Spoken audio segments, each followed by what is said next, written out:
Okay, we're back. So why don't we go to our first caller? We have Harvey in Manhattan. Good afternoon, gentlepersons. How are you both? Good, how are you?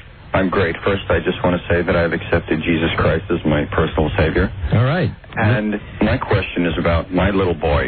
He hangs out with other little boys, and they taunt each other about each other's religions, and there are occasions where I'll go into his room and I'll find him literally practically eating his own BM while he's listening to the Don and Mike show. And I was wondering if you think this is healthy for little boys to be doing this sort of thing. How old is your boy? He's 27. Where's your BM detector now? See? Oh, I don't know how you got that call through. I gotta get that. Hang up on this guy. We used to use a delay for morons. You know what? I haven't had a call like that in years because of call identifying. You'd think that the morons were gone. Where else would you rather be than right here, right now? All right, now, the gag is, what they're saying is they're dressed like this for Halloween. Even though they dress like this every day of the show when they come in. Yeah, they're not wearing costumes. Or are they? They say this is a costume. Right. Okay, anyway, they're here for him. No camera. True story. He was a neo-Nazi with one true enemy. Himself. A man of faith, a man of hate, and a soul torn apart. Viewer discretion advised. Rob's, beware! Hello, and good afternoon, Mr. and Mrs. Nancy James, and all the ships at sea. Hey, Rob? Yes? Get me the album, but you got to get it from the Cuban grocery store? Grocery store. Can I listen to it? No. Okay, I promise. If you dig deep under the lemon tree, you will find Don Geronimo and the Ghoulish Mike Yeah, hey, Don and Mike show. Don and Mike show on this Friday, 19th, October 31. Known to some of you as All Hallows Eve. Don and Mike show with a brand new episode, and here's the phone number: 877-365-3636. That's the number from anywhere in America. From Canada. Now, do they celebrate Halloween in Canada? I do not know. I don't think they should be allowed to. Anyway, 800-636-1067. In Washington, D.C., your number is always 202-432-1067. Hi, Don and Mike. Buzz Burbank There he here. is. Hi, Alan. Is anyone listening? Hey, what happened? Shut up! Did you wash the ass today? Someone called for a doctor? Okay, here we go. It's the Thanksgiving. Oh, turn that off. Turn that off, because I want this. Oh, hold on. Which is Called Chocula. Bull Terry. right here? This one right here? Yeah. Frankenberry. Scared kids? Are you scared on Halloween? Imagine.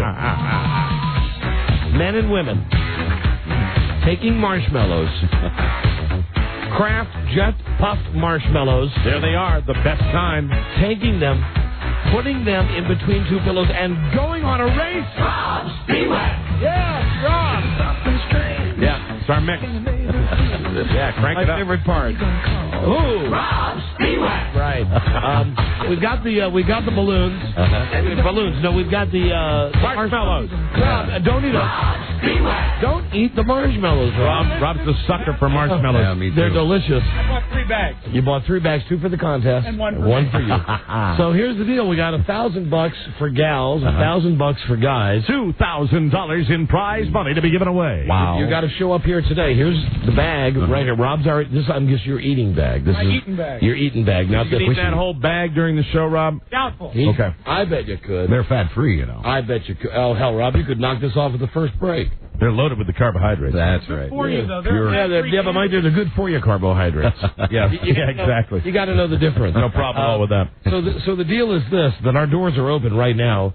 10800 Main Street, Toothless, Fairfax. Guys, let's say you're a guy, you want to play this game, win $1,000. I'll tell you exactly how the course is lined up. It's on the 3rd floor of the building, the executive wing of the building. Mm-hmm. You'll go to the staging area right by the kitchen for the radio station.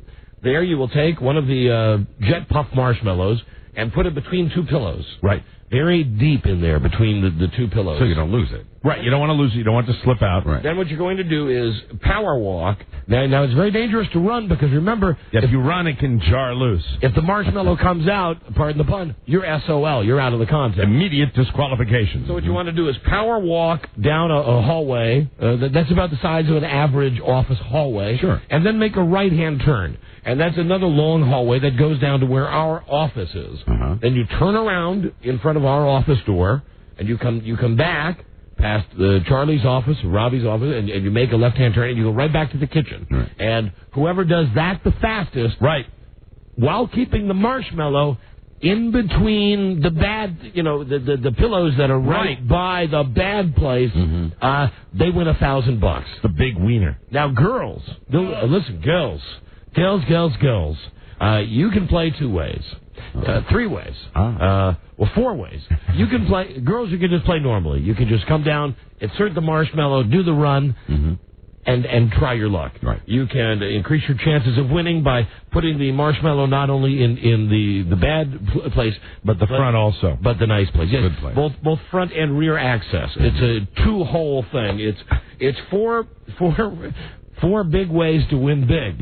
Those are 2 of the ways.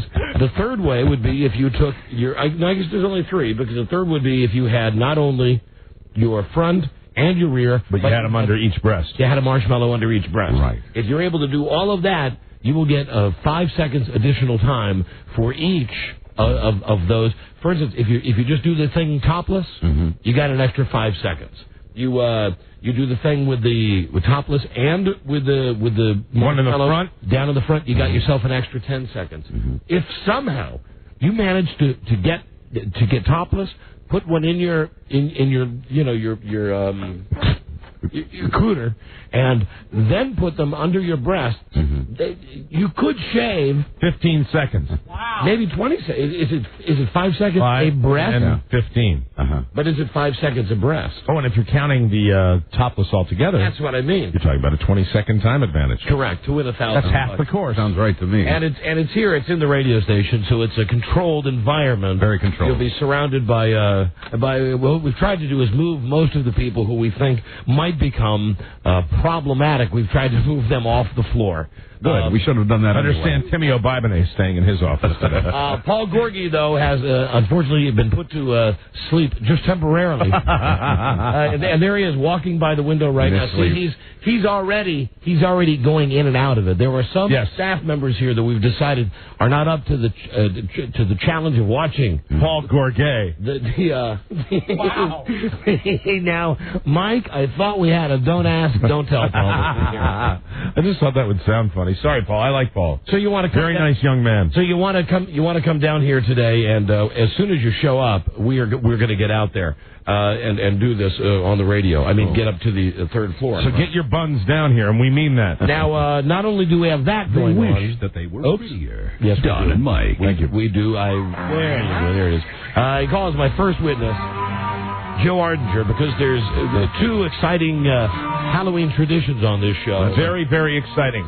One of those traditions, of course, is, well, we just come up with something, like the marshmallow races. But the other thing has now really become a tradition where our own Joe Ardinger goes out and trick-or-treats for beer. I really thought you were going to come walking in the studio in costume. Joe, there you go. So I had to get everything ready. If this works out. Hold on. Who you going to call? Who you going to call? Joe, okay. And I thought you guys wanted to be surprised, so I'll go get dressed if you want. Yeah, actually. Who you going to call? Joe. Joe, I think the deal is you should go out, get dressed, and come back by the end of this break. Oh, sure, no problem. It won't take long. I mean, I got some junk to do here. So, very good, Joe. So give me some while until the end of this break to come on in your costume, and then we'll talk to you in the next break. Great. So Joe will be dressed in a Halloween costume. It's a surprise to us. He's going to go out in a residential neighborhood. It's about 3 o'clock here on the East Coast now. As he gets out and does this, I'm guessing it'll be going on 4 p.m. Right. And it's always interesting to see how well he does. He really does reap the rewards. People actually give him alcoholic beverages. He's charming. And what he has is a little cooler on wheels. It looks like one of those Fisher-Price carriages, one of those little... wagon? Yeah, wagon. There it is. What do you call it, Robbie? What do you call that? It's a rolling cooler. My wet wagon. It's a rolling cooler. What happened? And that's what Joe puts the... I don't think so. That's what Joe puts the stuff in that he gets. Right. Hi, Charlie. We have 5 male contestants ready to start. Fantastic. We'll get Very good. And, hey, that means room for the ladies. Charlie, get him set up. We'll get right out there to him in just a second. I did want to mention this. This, again, was not a winning ticket that we had printed in the Don and Mike Impossible Contest. Oh, no. So we do not have an Impossible Contest winner today. What's screwed up today? Well, here's why we could have had an Impossible Contest. Let me just click on something here. All right. Okay. No, actually, let me click on that. Now, I know that we put out all of the Impossible Contest winning tickets, which are located at area Yankers throughout the country. What you do is you go to the Yankers and you buy the Don and Mike Yank Me Special. Yank Me. And then what you do is you get you get the Twisty. Right. And then when you get the Twisty, you see your Impossible Contest ticket. Twisty. Now what we did was we just had all the tickets printed up with all of the things that go wrong in the studio that could happen. However, today's Impossible Contest winning tickets from the Yank Me and the Twisty is, and we didn't have it printed up. Mike, look at this. It is a brand new computer monitor. Look at that thing. Here in the studio. Brand shiny new. Never counted on that. Not only did they fix the problem with the computer yesterday, they yanked that baby out. Yank Me. And we've got one now, circa, I'd say 1997, 1996. Wow. The brand name of the monitor I'm looking at. That is absolutely gorgeous. The brand name, not a common name. What is the brand name? Princeton. What? Oh, they're very good. As in the university. Yes. Princeton. Really? Yeah. So you've heard of them, Buzz? I actually have a Princeton monitor at home. Not Dell, not HP, not Mac. Princeton. Mike, either way, it's the Impossible Contest, and I'm sorry we don't have a winning ticket. I'm sorry you have to go back to Yankers and get your Twisty. But doesn't that mean that today's prize rolls over to Monday? You're absolutely right, Rob. Very good. Good radio thinking, Rob Spewak. You are absolutely right. So, who knows the most about Halloween? Well, I say to you that there's a lot of people that know about Halloween, and there's lots of things you can do on Halloween. You can have the debate. We've had it on our show about what kind of candy to give away, what you should let your kids dress as, the crazy things, the wild things. The crazy kids with their costumes. The things that you did, you turn over cars, you soap windows, you egg houses. You can do Turn all over that. Cars. What neighborhood do you come from? Oh, well, very rough. Let me just say that for my money, there's one Halloween expert, and he also happened to have celebrated a birthday just yesterday. Oh, very good. And I'm going to give him a call right now. Spoke to him last night about his birthday. Let me give you a hint.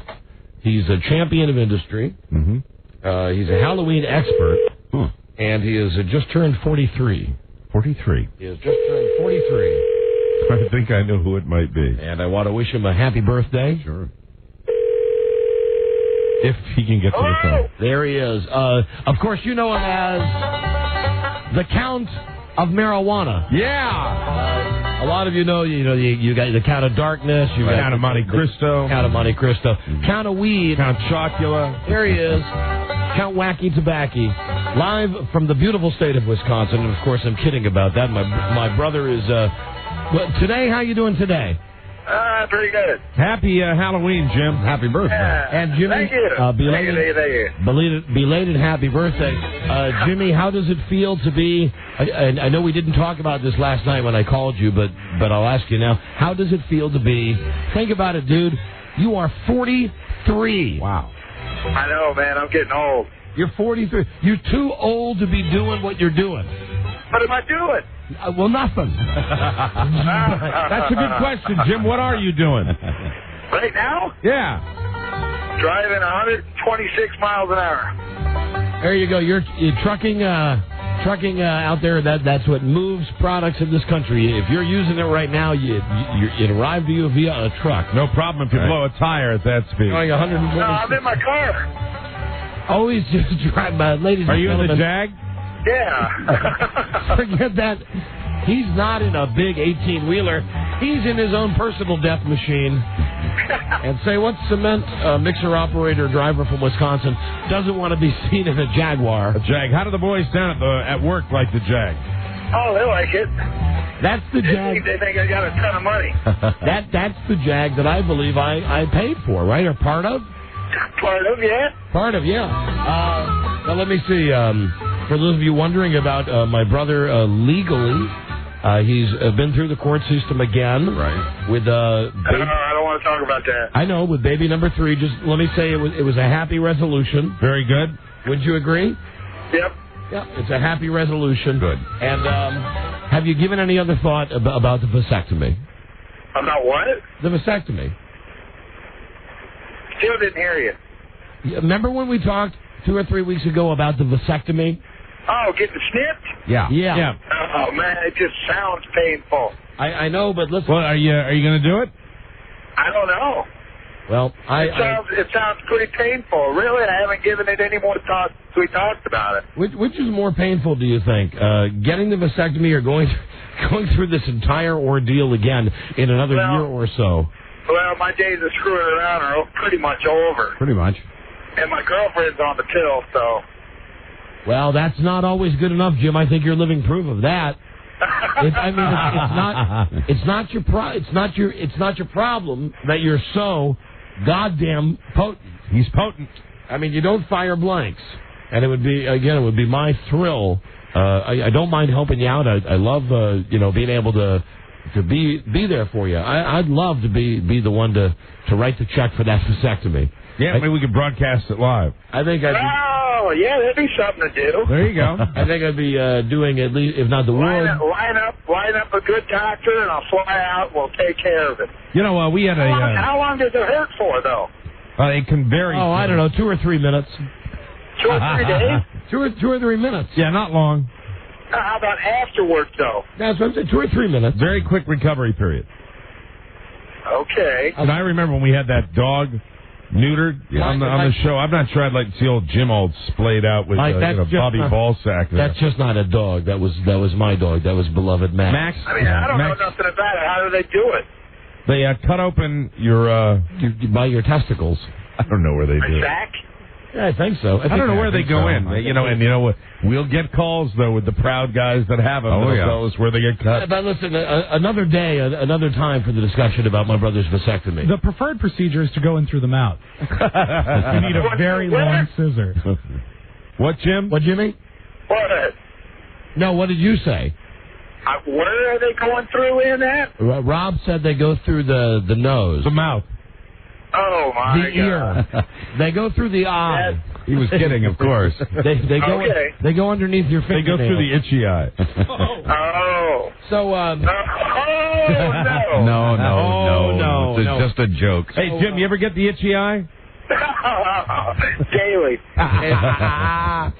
Jimmy, let me see. What do you got? What do you got planned for tonight for Halloween? We don't have any kids, so I think we're going to try and go out for dinner. Trying to go out for dinner now. What about where I live? They did Halloween last Sunday. What about the children that might walk through your neighborhood tonight looking for a handout? No, they did it last Sunday. Now, why would they? Maybe it's just a Wisconsin thing. Some community. Halloween though is on a Friday. Why would you have it? No, I know. It's stupid, but they say and they do it from 1 o'clock in the afternoon till 4, which is double stupid. So they're controlling. It's all a safety issue. And they say it's safer. Right. I got you. All right. So, if you were going to dress as safer than going 123 on the highway. No, I've slowed down. I'm only doing about 85 now. If you were going to blow the carbon out of the thing, Yeah, I love carbon on the valve. I say that every time I get up to over 90. You're going to blow out the carbon. Jimmy, if you were going to dress as a celebrity or as an action figure hero or whatever, what's your choice? If you could dress as anything this Halloween, what would it be? Kurt Cobain. All right. Well, that is fantastic. That's like your hair's not long anymore. No, I know. You would have to get extensions, but yes, with extensions. I don't have a beard, so I can't dress like Jesus either. No Jesus of Nazareth. Jimmy, then Jimmy, take out the standard 2 go-tos that we've had to the celebrity you most resemble, Kurt Cobain and Jesus. How about just in your fantasy world? Who would you know how? Remember, I used to go through all that Batman stuff. Yeah. Right. Well, I've grown out of that now. I don't dress as Batman anymore on Halloween. I still have. You still kept your costume. I have the rubber suits. Jimmy, if you could dress as anything you wanted to, what would it be? You'd dress as Jeff Gordon? Jeff Gordon, yeah. So that means you'd have to, like, look like a faggot. No, don't even say that. No. Because Jeff Gordon... Hey, not that there's anything wrong with that. The guy's got talent. The guy's got talent. You accept him whether he's gay or not. Yes, I do. But I also hear now for the first time with my brother, who's a diehard NASCAR fan, not a Johnny-come-lately like I am. But I hear for the first time that you're willing to accept the fact that Jeff Gordon is gay and driving NASCAR. Hey, where did you get that information? Oh, we're just having fun, Jim. Jimmy, it's on the internet. No, it is not. Yeah, I read it on the internet. You can believe anything you read on the internet. I read it on the internet. Right. It said right there. Said, what's his name? The Rainbow Warrior. I don't care as long as I'm not doing him or nothing. I just like the guy's talent for driving. All right, I got you. So it's Jeff Gordon. And how did you celebrate your birthday last night? Arnie just cooked dinner what I wanted and had cake and all that. You had a special dinner. What did you have for your special dinner? Yeah, what was the dinner? Porterhouse steak. That's a fine steak. Baked potato, carrots with sauce on them, salad, Do you have any sex with that steak? No, not with it. Afterwards. Yeah, afterwards you did. Good for you. I think he said that once on the show. Didn't he once say that he likes sex and steak? No, that would be Wendell Hall. Steak, buddy. That's right. Wendell Hall. Isn't that Wendell Hall, Rob? No, Wendell was sex until he was tired and sore. Jim would prefer to have sex and steak. That was what he said. Sex and steak. Right. Yeah. So it was Jim. Right. So last night he got what he wanted. For his, sex and steak, two great things that go great together. For his birthday. That's right. And Jimmy, finally, I know a lot of people listen to the show as the kickoff for their big Halloween weekend. And, I find it ridiculous. I keep reading all these stories that the biggest, most celebrated holidays in America are like Christmas and New Year's and then Halloween. Big drinking holiday for adults. Like Halloween's almost as big as Thanksgiving. Yes, right? Halloween is very, very popular. Lots of parties this weekend. Drive carefully, everybody. And listen, if you had one of the pedestrian holidays like Easter or Columbus Day or Labor Day, they get blown away by the Super Bowl. Yeah. And now Halloween is Halloween's huge. Number whatever it is with a bullet. Jim, why don't you please big in the bars make our show complete with your Halloween show opening statements. Your greeting to everybody on Halloween. Ladies and gentlemen, Don's brother Jim. Hold on, let me get some music here for you, Jimmy. This would be, I guess, your wishes, your hopes, your dreams, and any personal experiences that you have about Christmas. Here now, my brother Jim. Jimmy. Yeah. Go ahead. Address the nation about Halloween. Light some poo in a paper bag, knock on the door, and run. That's his only contribution, Don. That's pretty good. I don't know what to say. That's all you got? You don't have anything like attention, hear me now, America, have a safe Halloween, check for, spay and neuter your pets. Razor blades, and the Snickers bar, and, none of that? Hi, America. No, neuter your pet. Neuter your pet. Spay and neuter, Jim. Yes, absolutely. Spay and neuter your pet. Spay and neuter your pet. Well, there he is, everybody. He's lived 43 years on this planet. 43, I think that's a round of applause. I love him. He's my brother. He's out of control. He's going 128 miles an hour somewhere in Wisconsin right now. Back up to 90, not 126. Now, Jimmy. Too much traffic. I do have a little experience in this regard, and I would ask. I know that life moves a little slower in Wisconsin, and I appreciate that. But I would think driving on a highway, doing 90, that might... When the chain on the motorcycle broke. Sorry, that's an old song. Yeah, but that might be cause to maybe at least look out for the Smokies, or maybe set your cruise control down to 75. How's the car running, Jim? Oh, it runs great. Mm-hmm. Runs great. After you blow the carbon out of it. What's the speed limit out there? Is it still 100? No, it's 65. Is there a speed limit anywhere in America with the speed limit 100? I don't think so. I think in parts... Wouldn't it be great if there was? I believe in parts of Montana... There is 100? No limit. There's no limit. There is no speed limit at all. The speed limit signs say no speed limit. Cool. Mm-hmm. All right, Jimmy. Well, listen, try to keep it under double nickels. Double nickels for safe on Halloween. Okay. All right, dude. And have a good one. All right, you too. Happy birthday. Thanks. All right, I'll talk to you again soon. Okay, dude. All right, I'll see you. Bye-bye. All right, bye. All right, there he is. That was a scary ghoul. From Wisconsin, and speaking of Wisconsin, here's a call from Green Bay. A guy says he knows why they had Halloween last weekend in Wisconsin. Nathan. Oh, Jason. How you doing, Dynamite? Oh, Jason. Sorry. Yeah. Go, Pat, go! Sorry, Jason. Yeah, I'm just calling to tell you that they had Halloween last weekend because they got a special deer hunt up here, and they didn't want all the kids on the road with all these drunk Wisconsinites running around. Well, see, now that makes a lot more sense to me. Nice to know that they didn't reschedule the hunting event. Right, you got to have your priorities. Absolutely. Well, yeah, of course you do. Screw the kids. Get the guys with the guns out this weekend. All right, my friend. Well, and my brother's one of those guys. All right, see ya. Thanks. All right, bye-bye. Well, we're going to go to get the big bad buck, but the kid... What date is it? Oh, no. Well, screw it. Move it to the weekend before. Do it next week. We got to go deer hunting. We got to get the deer. Yeah, hey there. Hey, Don and Mike. Hello. Don. Yes, and Mike. Hi. Yeah, hey, I got a vasectomy. It hurts like hell. Where do they go in? Huh? Where do they go in? Through the ear. Like the testicles, and they use a thing like a knitting needle, and they pull the vesicular canal out, snip it with a pair of tweezers, and they get a thing like a soldering iron, and they burn the ends. I've had a sudden craving. I'd love some guacamole. Anybody has maybe some salsa? Don't you want some macadamia nuts?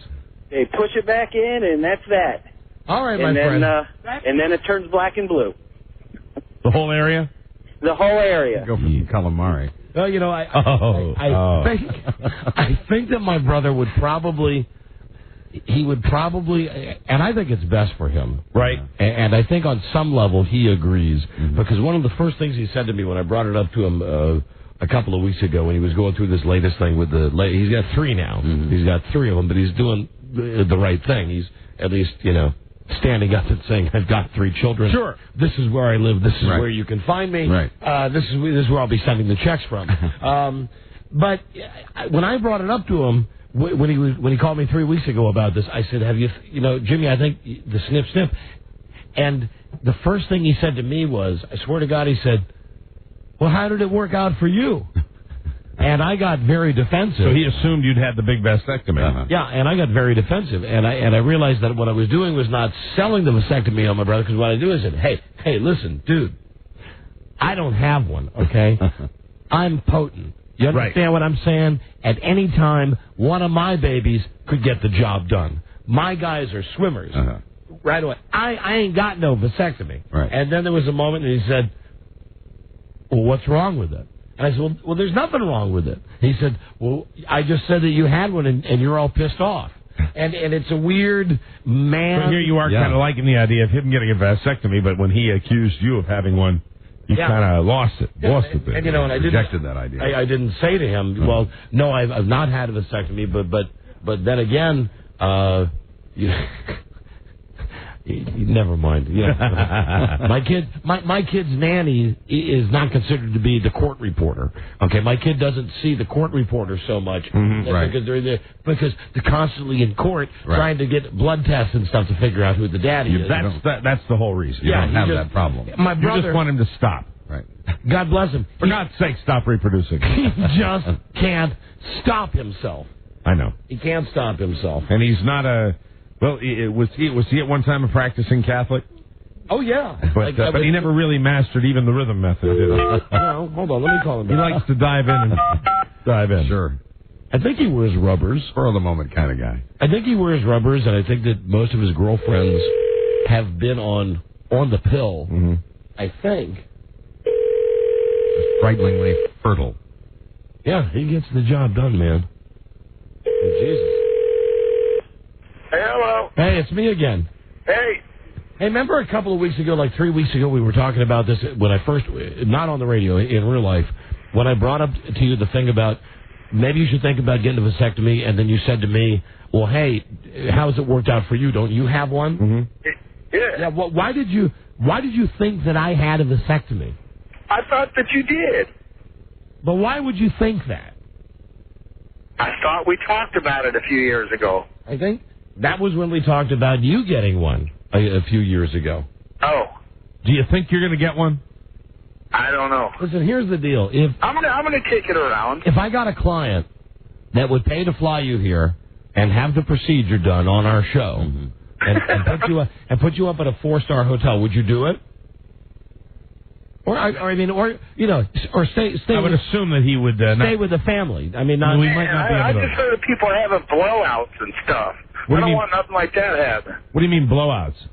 You know, a blowout. One of my buddies, man, he had one, and his nut just swelled up size of a softball right before deer hunting season.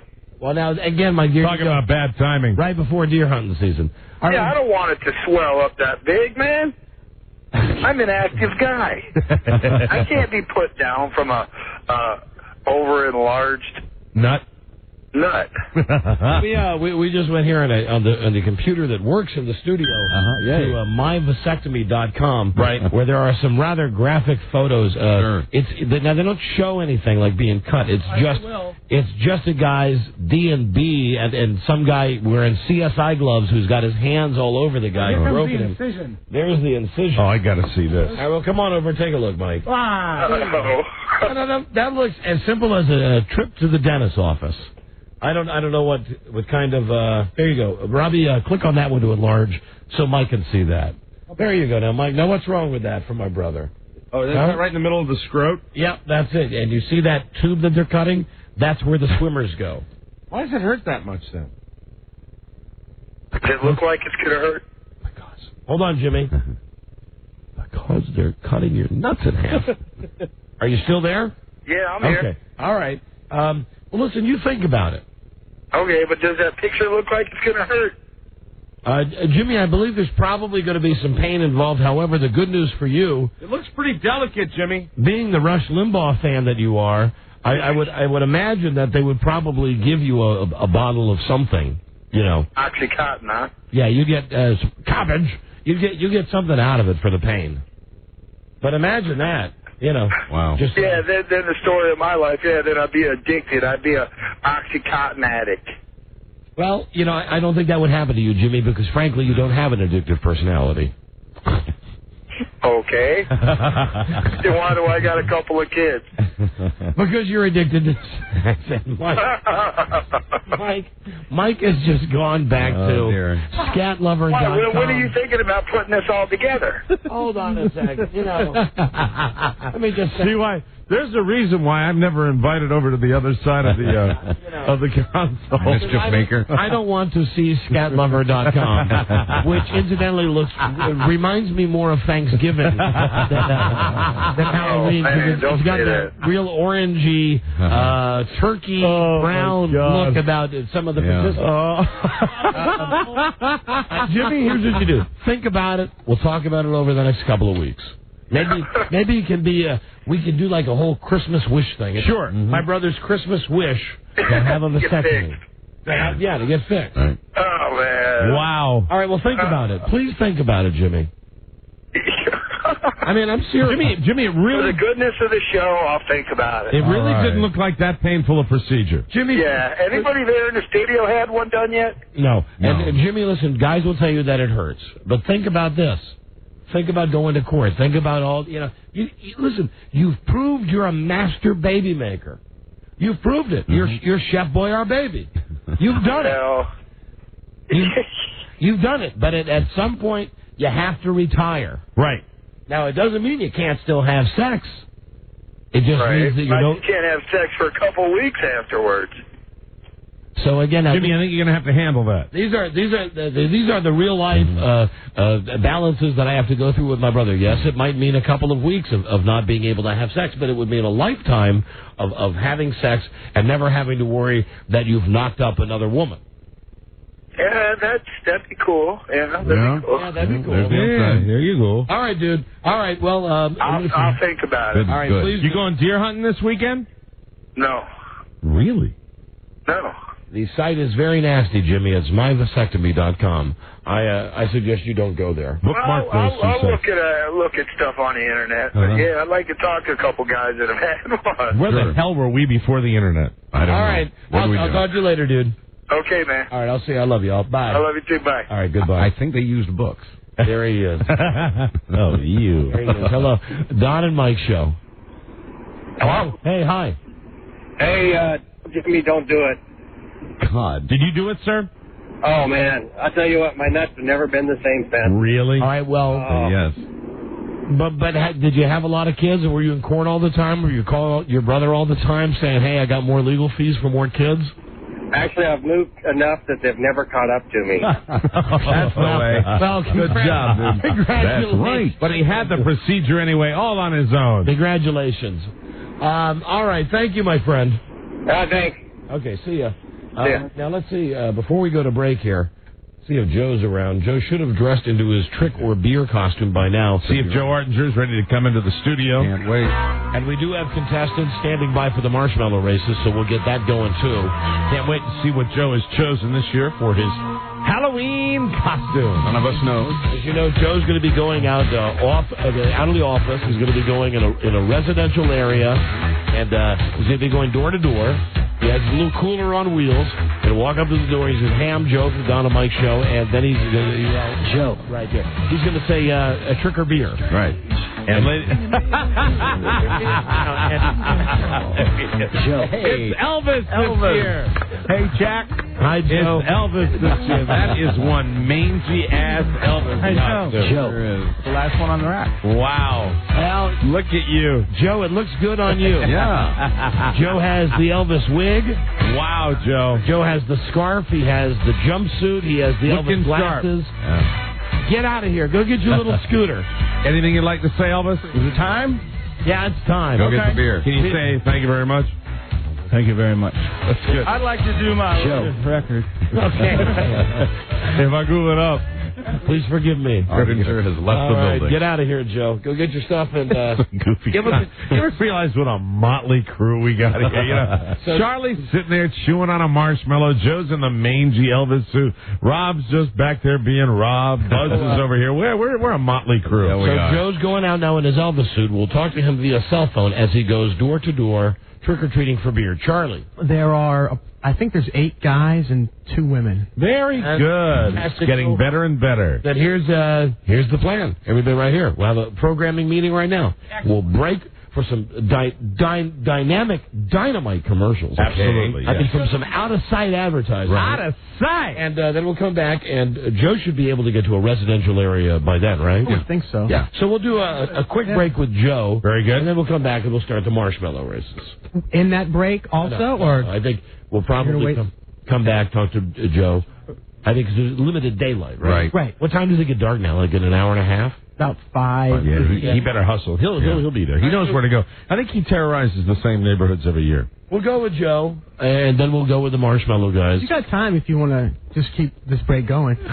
You know, you are you are a super producer, and you are also a very bad man. You know that? You really are. You bastard. You fatso. Get out of here. Fatso now every time he's on. Every single time. Bye, Fatso. Big fatso. He knows we should have taken a commercial break like 5 minutes ago. Right. He just don't say nothing. Hello. He come down with something. Hotline.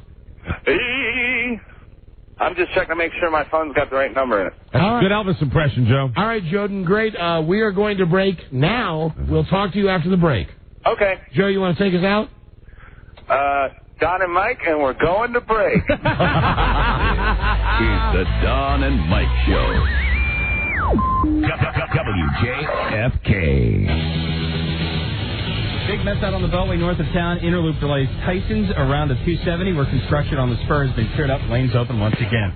Brought to you by your local Nissan dealers. Give your Nissan the expert service it deserves with a free multi-point inspection during Nissan's Car Care Clinic month. Only at your participating Nissan dealer. Nissan, Jim Charlie. I'm Ed Gein for the Don and Mike Show. WJFK. Wait, Charlie. Joe hung up. As many of you know, we have lost our dear friend, Rod Rodney. Rod's many television friends, and all of us associated with The Price is Right, will miss his splendid talent and his great sense of humor. May God bless Rod. Here it comes. They did it just like they did. CBS in Hollywood. The other guy. You got the tape? The other guy? The John Ritter guy? No good. Right, no good. And I say bravo to you, sirs. Bravo to Don Geronimo and Mike O'Mara. Remember the whole John Ritter thing that we goofed when they had Fonzie come on and say the thing about, John Ritter's dead and we're really sad. And then it just faded to black. And then before you know it, it was the happy opening of the show. Terminally goofy. It's the TV way. They did the same thing with The Price is Right. Here, this is the John Ritter tape. All right, here's Fonzie on the first episode after John Ritter died. Right. A few weeks ago, we lost a very dear member of our family. John Ritter was not only one of the most talented people I ever met, he was also one of my best friends. This is from real-time TV. That you're going to be watching this week were shot just a short time before John's untimely passing. We thought we would share them with you so that we could together celebrate not only his life, but also what he loved doing the most, making us laugh. It's like, well, that's classy. And then it just fades to black, and then let the fun begin. You missed one aspect of it, is that while they were fading to black, they did a slow zoom in on the John Ritter box. Oh, really? On the Squares board. And then that just obnoxious theme. Horrible. Everybody get up! Joe? Hey! All right, here is Joe, everybody. Oh, so hold on, Joe. Give me 1 second again. Here's what they did. Again, at the beginning of the Price is Right. So you hear Bob Barker doing this impassioned, I guess for him impassioned, little eulogy, and then they fade to black, and then it's boom, the bright lights, and the Price is Right, just like John Ritter. Here you go. As many of you know, we have lost our dear friend, Rod Rodney. Rod's many television friends, and all of us associated with The Price is Right, will miss his splendid talent and his great sense of humor. May God bless Rod. And it's fade to black, and let the fun begin. It's kind of weird, isn't it? And also, I thought it was weird. That's not even Rod announcing that episode. No, it's Burton. The guy. The Burton the black guy. Yeah. Don't you think they should have at least gone to one of Rod's great moments? I don't think there were many of those, Rod. Hey. Sorry, I apologize. All right, Respect everybody. for the dead. Here we go now. Halloween Marshmellow race is coming up. It's time for you to meet. Introducing Average Joe. Here he is. Our own man, Joe Ardinger. Introducing Average Joe. Average Joe. He's out in his Elvis costume. He's in a residential neighborhood. He has his little wagon that is part cooler, part... Well, it's a cooler on wheels. Yeah, you see a lot of those things. So I think that's one of the ones we are actually giving away here at the station. It's a soft cooler, and it's got wheels. Yeah. And Joe? Yes? You in the residential neighborhood now? Ready to rock. Ready to rock? Introducing Average Joe. Joe, what were you last year? I forgot. I was the bunny man. You were Bunny Man. Yeah, we had him in a bunny suit last year. I kind of think this year you look scarier. Yeah. Anyway, Joe, go on up to the first house. Explain to them you're Joe from the Don and Mike show. And it's always my favorite part. Now, what am I supposed to say? I can't remember. All right, trick or treat. Do you have any beer? Hi, I'm Joe from the Don and Mike last year he said trick or treat. You got any beer? Oh, all right. Yeah. I'm at a house here with a rotten pumpkin. Introducing Average Joe. His charm was so good he didn't have to drop the show's name. Oh, you're right. Yeah. So just hi, I'm Joe. It's even leader than that. Last year he said, trick or treat, get any beer? Okay. See, it's just no explanation. Right. Joe, where are you at right now? Here's the guy opening the door. Oh, good. Hi, I'm Joe. Trick or treat for beer. Hey, all right. All right. Is that all right? See? Always. Always. They don't hesitate. No, they give him beer. This is the most amazing development. Isn't it? This is just wonderful. Just some guy in an Elvis suit shows up. It's magic. Yeah. Don and Mike show. Thank you. So the guy was listening. Dude. That's okay. Happy Halloween from the Don and Mike show. What'd you... Introducing Average Joe. What'd you get there, Joe? An icy cold Corona. Excellent. I have a feeling that might be empty before it gets back to the station. All right, well, that guy was listening to the show. Go to another house. Okay. Is there a house next door? Yeah, but there's not a lot of decorations, but we'll try this one. Let's grade Joe on that last trick or beer. Oh, no. Very good. There we go. Very good. Knocking on the door. You're listening to Joe, trick-or-treating for beer. Joe, incidentally, this year dressed as Elvis. Yes. There's lots of people walking. There's a crowd of people looking at me. There appears to be anybody in this house home, Joe? There's a couple cars in front of it. That's why I went to it. All right, have you? So I'm guessing you rang the bell? Yeah, I knocked on the door. Used the knocker. All right, screw it. Go to the next house, Joe. Okay. All right. No good. No good. That one's they're not all winners. That's There right. you go. Just walk to the next house. No good. Say, do you see any young ghouls or goblins out there? Just, there's a group of neighbors out on the corner looking at me.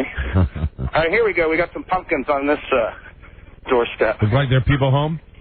Yeah, there's dogs home. Very good. Yeah, of course, the dogs are at home. If the dogs are at home, then all is well. Sick 'em. Because who doesn't leave their dogs at home when they leave the house? Right, it's not take your dog to work today. Oh, this person looks old. Okay. Okay. Here we go. It's an old lady. Okay, be nice, Joe. I will. He's charming. Hi, I'm Joe. Trick or treat for beer. Beer. You don't use the stuff? Okay. How about some Jack Daniels? Or wine. Or wine. Wine. How about some Percocet? Oh, God. Okay. Thank you. All right, now I just That's introducing Average Joe. No good. No good. I've just heard that if we're actually going to hear them, Joe has to at least say he's on the air. Oh. When he goes Yeah. to the door. Right. Yeah. Hey, listen. Welcome to the world. Yeah, okay? that's fun. But that's okay because Right. he can just throw it by. Yeah, work hey, it in. Hi, it's Joe. All right, here's what I think you I'm on the air. Trick or beer. You know, hi, this is Joe. I'm on the Don and Mike show. Do you have trick or treat? Do you have any beer? Okay. Is that okay to say it that way? Knocked on the door. There's Trick or treat. cars in- How about a beer? How about an ice cold beer? This house sucks. I like that best of all. Hi, I'm Joe. I'm on the air. What's he gonna say? I'm on the Don and Mike show. All you have to do is say I'm on the air. We're on the air. We're on the air. Trick or treat. How about a nice cold beer? You got I'm that, going Joe? to move on. All right. Oh, so that was a no good house? Well, yeah, there's cars in front of it, but nobody answers. Introducing Average Joe. No good. Was the old lady pleasant when she turned you down? Was she what? Was she pleasant? Yes. All right, Joe. Scurry to the next house. He doesn't use the stuff. All right, I've got a good one here. It's got some kids' stuff in the yard. Hi, Charlie. Joe's picture is up on the website now, too. I'll go to WJFK.com. In his costume, his Elvis suit. Click on the Don and Mike link, and you'll see Joe. You'll see Hold on, fabulous Elvis pants Joe. are falling down. What, Joey? My pants are falling down. Oh, that's not pretty. Elvis had that problem. We don't want a cruiser in that neighborhood. How can that happen? It's a jumpsuit. He's not answering you, Rob. Two-piece, I think. So Here we go. Let's see what happens. Joe, is it a jumpsuit or is it... Somebody. Well, The jumpsuit. Rob, suffice to say, I don't think he had any reason to lie. Maybe his pants Hi, underneath? I'm Joe on the air with the Don and Mike show. Trick or treat for beer. Trick or treat for beer. Yeah, I got a Corona already. Oh, you done? How about wine? There you go. That's my man. Yeah. And Joe, ask Okay, for... well, happy Halloween. Hold on. To the Don and Mike show. Ask for cough syrup. Oh, do you have any cough syrup? Did they just shut the door on you? No, no cough syrup. How about cigarettes or chewing tobacco? How about Tipperillos or chewing tobacco? Tipperillos or chewing tobacco? Pack of smokes? That'd be fine. How about a pack of smokes? What is she giving you, Joe? Cough drops. Cough drops. Close All as right. you can get. You know, you mix the cough drops with the beer. You know, all right. Maybe you got to have a lot of cough drops. Well, yeah, you know, if you chew them up and eat them fast enough and you drink that Corona, who knows what'll happen. Put the Corona and the cough drops in a champagne flute. And, Thank Joe, you. Happy Halloween. Oh, there you go. Introducing Average Joe.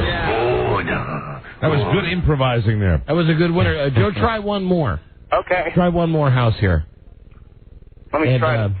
You know, I wonder about some of these houses in the neighborhoods, all neighborhoods everywhere, doesn't matter where you live, where you see the one family that just goes overboard like it's Christmas. Yes. Where you've got, I went past one house And I'm all for Halloween. I love Halloween, but they had tombstones in the front yard. Real ones?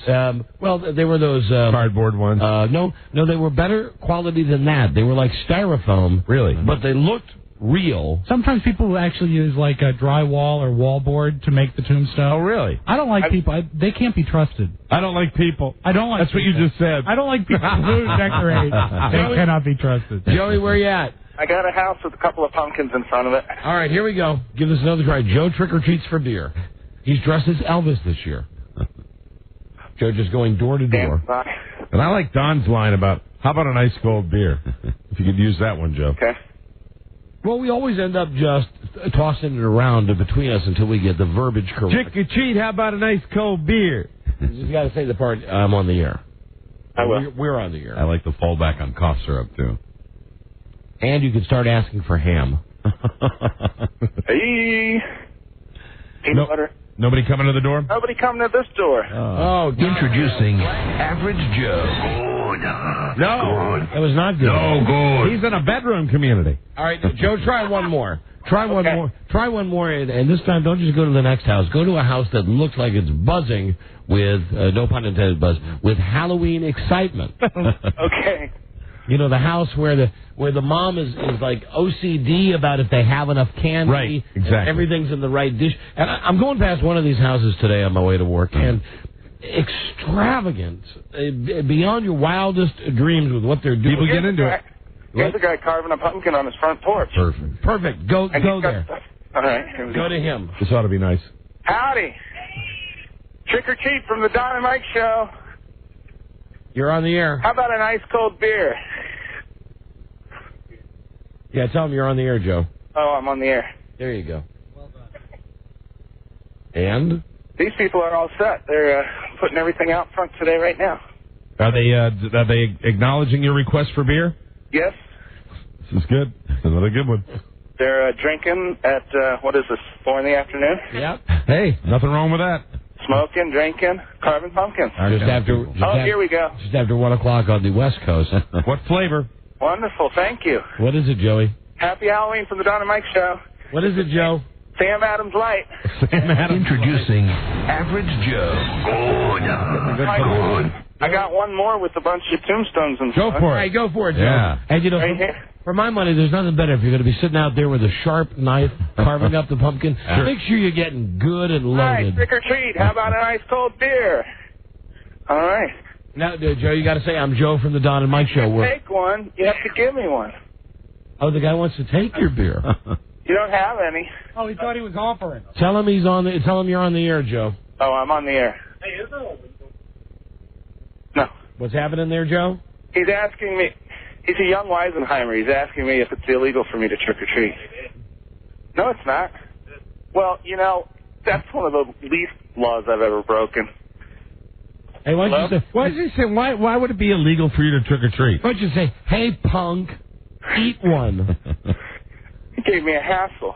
Why don't you just turn it back to him and say, hey, punk, eat one? Hey, eat one. Was he mean to you, Joe? Yeah. Oh, that sucks. Like it's illegal, I'm sure. Some ass. Oh, man. I did more things illegal last weekend than this. God. Don't we know? Joe said he Baby blues.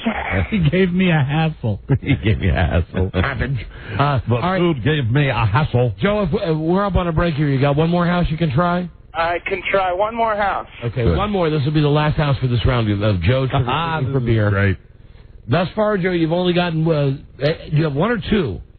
I got 2 beers and some cough drops. 2 beer and cough drops. Enough to start any party. Describe the setting you're walking up to now, Joey. This house has a minivan in front of it. Doesn't look too festive, but looks like somebody might be home. Yeah. This house has sure gone crazy. And incidentally, it's not always a sign of how into Halloween you are the more junk you have outside. Apparently not. Right. Although with Hi, I'm Joe on the air for the Don and Mike Show. Trick or treat for beer? How about an ice cold beer? There you go. Joe. You know Joe. You know me. Average Joe. Do you have any beer? How about wine? Peanut butter? Ham? Cough drops. I'm Joe from the Don and Mike Show. Trick or beer? Trick or beer? You just tell her you're trick-or-treating for beer. I'm trick-or-treating for beer. Tell her you take cooking, Sherry. She doesn't have any. Oh. Ask her if Oh, she well, has... thank you. What'd she give you? Nothing. She gave you nothing. Oh. Introducing Average Joe. That was no good. She just shut the door on you? No. So she's I'm still there? Here. Yeah. Why don't you ask her if there's anything she'd like to give you? Is there anything you'd like to give me? Joe, ask her if you are turning her on. Am I turning you on? Oh no. She smiled. She smiled. Laughing. Why'd you ask her for in the back of a cruiser? Why'd you ask her for a hunk of cheese? How about a hunk of cheese? Or some mouthwash? Or some mouthwash. WJFK Radio. Oh, we don't know it. She's just shaking her head. Ask her if she has any frozen meat. Do you have any frozen meat? I got 2 beers and some cough drops. He's all proud of himself. Rightly so. How about unused prescription drugs? Oh, Joe. Joe, that's no good. Okay, thank you. Happy Halloween. No good. And yet funny. No, Joe. There's a man in the neighborhood, and he asked if I turned him on, and then he asked for some unused prescription medication. All right, Joe, here's what we're going to do is take a break. We're going to start the marshmallow races. You might want to hide in the bushes while we're doing this, I think Joe. what you want to do is go find a new, fresh neighborhood. Okay. Where they've not already called the neighborhood watch to look for you. Yeah, you better get out of there. So we'll do a break with the marshmallow races. Then in the break after that, we'll come back and check in with you again. And Joe's Fine, tally, I gotta get some gas. his tally is 2 beers and some cough drops. Right, and everybody, there he is. Introducing Average Joe. Good. Joe out there trick-or-treating for beer. Okay, check in with you later, Joey. All right. All right, bye-bye. Over now. Bye-bye. There he goes. Now the marshmallow races will start. Charlie, is he still in here? No, he left. He just walked out. He's gone. Damn. Well, at least how many people did he say were here the last time? 8 guys and 2 girls, I believe. Now it might be even more. Hi, Charlie. What's the standing? 6 guys, 2 girls. Okay. We will start. So 8 turned into 6. No, it was an 8 total last time. I didn't have them gender specific. I understand. We'll start the marshmallow races with guys and girls putting. Any of the girls going to go topless or use the love canal? I don't believe so. Just going to play it straight. We'll find out. We'll be right back, everybody. This is the Don and Mike Show. Are you troubled by strange noises in the middle of the night? Do you experience feelings of dread in your basement or attic? You or any of your family ever seen a spook, specter, or ghost?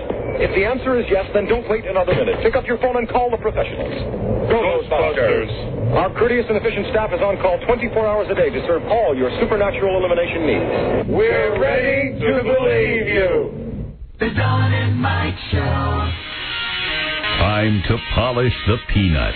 Time for Don and Mike.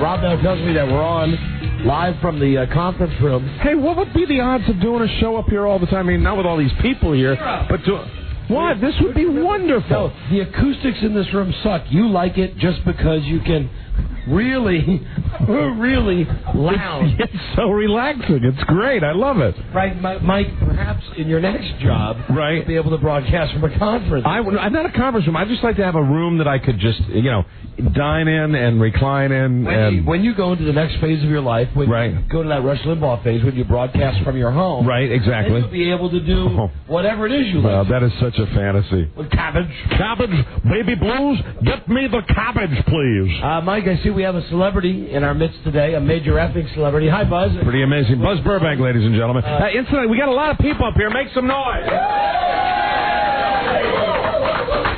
All these tards have come in. The tards are sitting there like an oil painting. Hey, races and wow. What is your name, sir? I'm Dennis Murphy. Hi, Dennis. Now, anybody that doesn't want to put the marshmallow themselves between 2 pillows, Dennis will be doing that. I'll be happy. By a show of hands up here in the conference room at WJFK in Washington, D.C., can we say how many people, by a show of hands, would like to have Dennis Murphy put the marshmallow between your pillows? Not one faker. Not even one faker. Not even the Chinaman, Mike. Not even. Wait a minute. Do we? Hey, what's your name? Paul. Hello, Paul. I would make a great representative for you. Paul, where are you from? Chantilly. You know what? This is highly unscientific, Mike. I'm going to select Paul as our first contestant. Do you know what I just did on the microphone? Yeah. I don't know if people could hear this, whether it came through, but Cameron in Cameron's office has a lot of Halloween candy, so I was eating a Tootsie Roll Pop, and while I was watching you interview the Asian gentleman here, I accidentally mistook the microphone for the Tootsie Roll Pop. I actually put my tongue and teeth. This is why it's too relaxed. You can't be broadcasting every day in an environment like this. I love this. Is there any way we could modify the studio just a little bit? No. It's just so formal, you know. You come on now. Walk with me. We'll show you the way that you're going to do this. Mike, I know this is going to kill you. Would you mind getting up? We have wireless microphones. All right. No, I'm all right. I'm just. You can walk the course. I'll show you. You go right back here through, and everybody. How about these beautiful surroundings we work in every day? It's beautiful. We call this the building that can't find wallpaper. And what I'd also like to point out these lovely stains on the ceiling. Right. Those are stains by. I think they're made by the account executives when they're alone. Now. You come through this swinging door right here. Everybody else can come and watch as well. Come on, everybody. And you go right in back, John. This is going to be the area where you begin. Now, what you do is we give you the marshmallow. You put it in between two pillows. Now, keep in mind you're running, but the deal is the marshmallow can't come out of your rear. So I guess you're power walking. It's kind of a controlled power walk is what you want to do. You want to make sure that you do it the proper way. You put the marshmallow in between the pillows. Then you come down this hallway. Now walk with me. Everyone come with us. This is like at a regular pace. Come now. At a regular pace. You come Look, it's the Pied Piper. You come right down here. Hi, Rob. You go past. These are all the people that don't want anything to do with this. All their doors are shut. Ladies and gentlemen on the executive floor, this is a warning. There may be nudity. I repeat, there may be nudity in the building today. So we keep sweetheart? Coming down. And hey, everybody want to see what broadcasting like? This is the office of Charles Broyhill. Come on in. Step in. Everybody come into Charlie's office. Step in and see what a real... Come on. Step in Charlie's office and see what a real control freak lives like. Right. Please notice that this is a radio station office. Right. Yet, Charles, would you describe I want to get it outside. I don't know. What's your name? Sarah. Sarah, would you describe what Charlie has here in his what appears to be bookshelves? Yeah, it appears to be a Monica issue there. Lots of CDs, nice and organized. Lots of cans, nice and organized. No, they're not just cans, ma'am. Those are foodstuffs. You notice that he has maple cured bacon beans. He has sauerkraut. He has corn. He has what is this, Charlie? A case of what?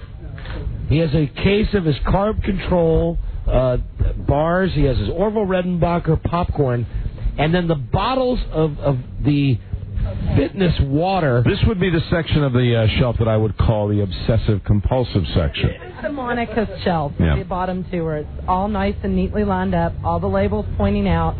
All the tops are kind of organized. Well, no, he doesn't care about the labels. How many bottles of water do you think Charlie has displayed on the bookshelves in his office? Probably 24. Charlie, how many? Well, it started out with 4 cases, so there's probably 36 there now. 36, because you're planning for some sort of, survivalist mission or something like that? Right. Now you want to check out here. Here's a picture of Doug Doug Christie's wife. No, I'm sorry, that's Charlie's wife, Lisa. Doug Christie's wife. And that's you'll notice funny. Right here, this is the Doug Christie effect in Charlie's life since he's married Lisa. But don't you think Charlie was down with the candles even before he got married? Yeah, but that's the soft side of Charlie. But he was a closet candle guy. But you know what? Charlie, now they're everywhere. Now everywhere you go, it smells like a Hallmark store. Because hold on, you know what? Oh, he's got. What do you have, Charlie? Something else I got. Clorox Fresh Care heavy-duty fabric refill. Isn't that wonderful? Why, that's... So, there is a ray of hope in here. There's a glimmer of hope that Charlie has not been completely emasculated, and I think you can see it when you look on the wall. The picture isn't that the one I gave you? Yes, it is. That's the picture of Shania Twain, the signed picture of Shania Twain. Charlie, I'm so glad you still have that up there. I took that personally. It was, oh my God. So that's Charlie's office. You got to run past there. Then you come back in the hallway, and you go past. There's Chris's office. There's Lisa. Hi, Lisa. Hi, everybody. Say hi to Lisa. And this is Rob's office, and as you can see, it's very Robbish. You run past that, and you come all the way down here, and then, unfortunately, this is not open for public view, but this is our office. This is our office. Unfortunately, people, you won't be seeing this today. Now, this is the turnaround point. So when you get down to this end of the building, what you do is you turn around right here. Touch Elvis. You touch the picture of Elvis on our door. Then you come walking back as fast as you possibly can, past Rob's office, past Lisa, past Chris, past Charlie, past Timmy. There's Cameron, the program director of the week. Then you turn the corner, you go past the office with the door shut, and you come back through to the kitchen area. And I think, in reality, if you were really going to walk the course, it would take, what do you think, maybe 40 seconds if you're going to... Or running... Why don't I try it? Why don't I try it with, if they want to time it without a marshmallow, I'll try it for you. Want me to do that? Sure, everybody get in here, and Charlie, get ready. I might suffer a fatal heart attack while this is going on. Are you going to run or I'm going to do a power walk.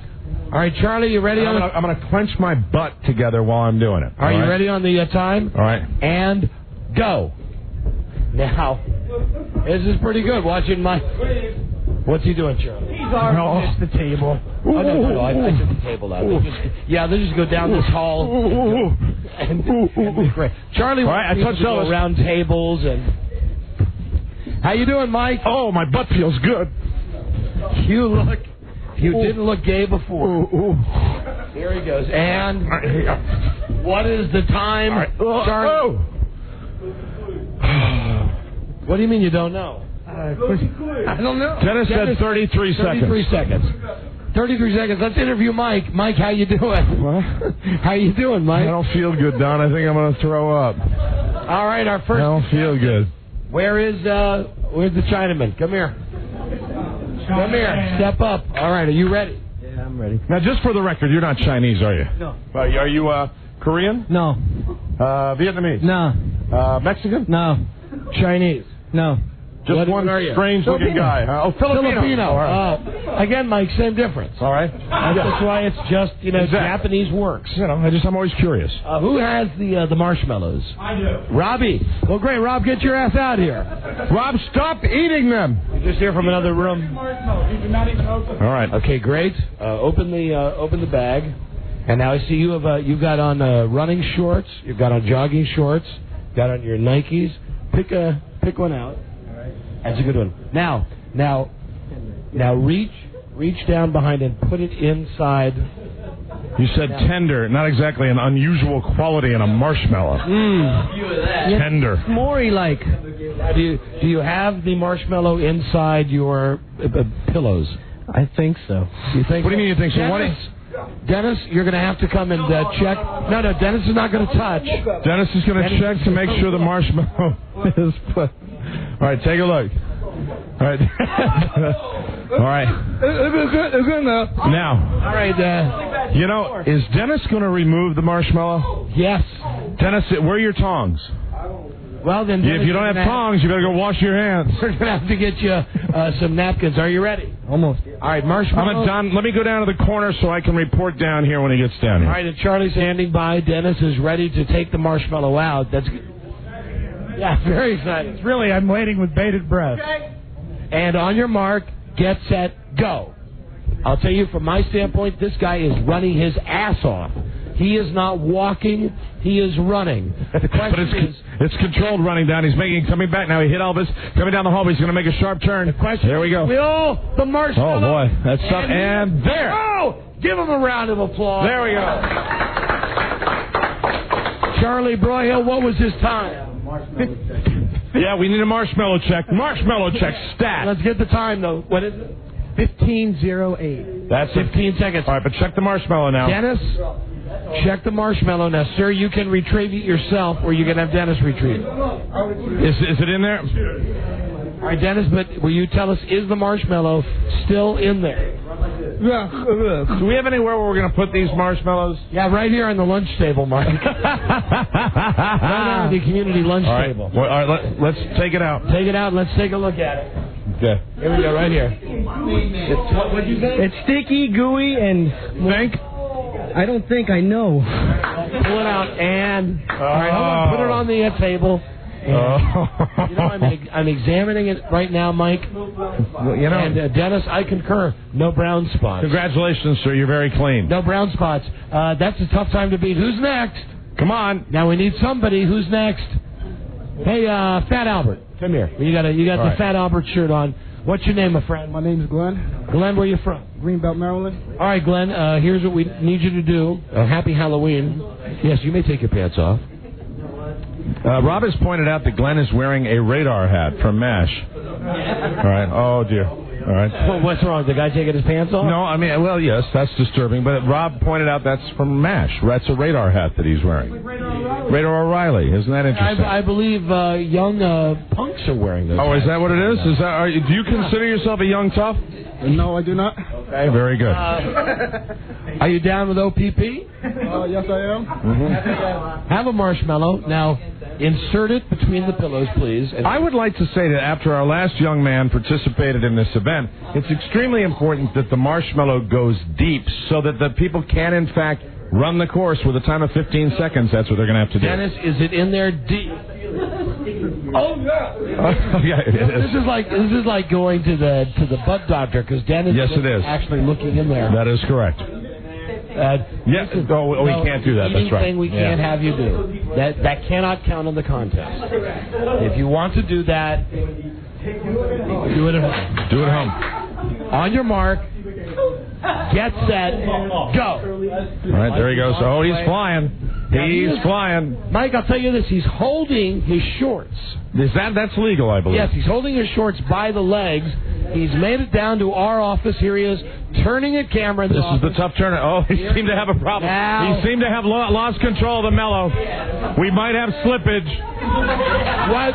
We might have slippage. I could tell by you started out really running, and then you had a little problem.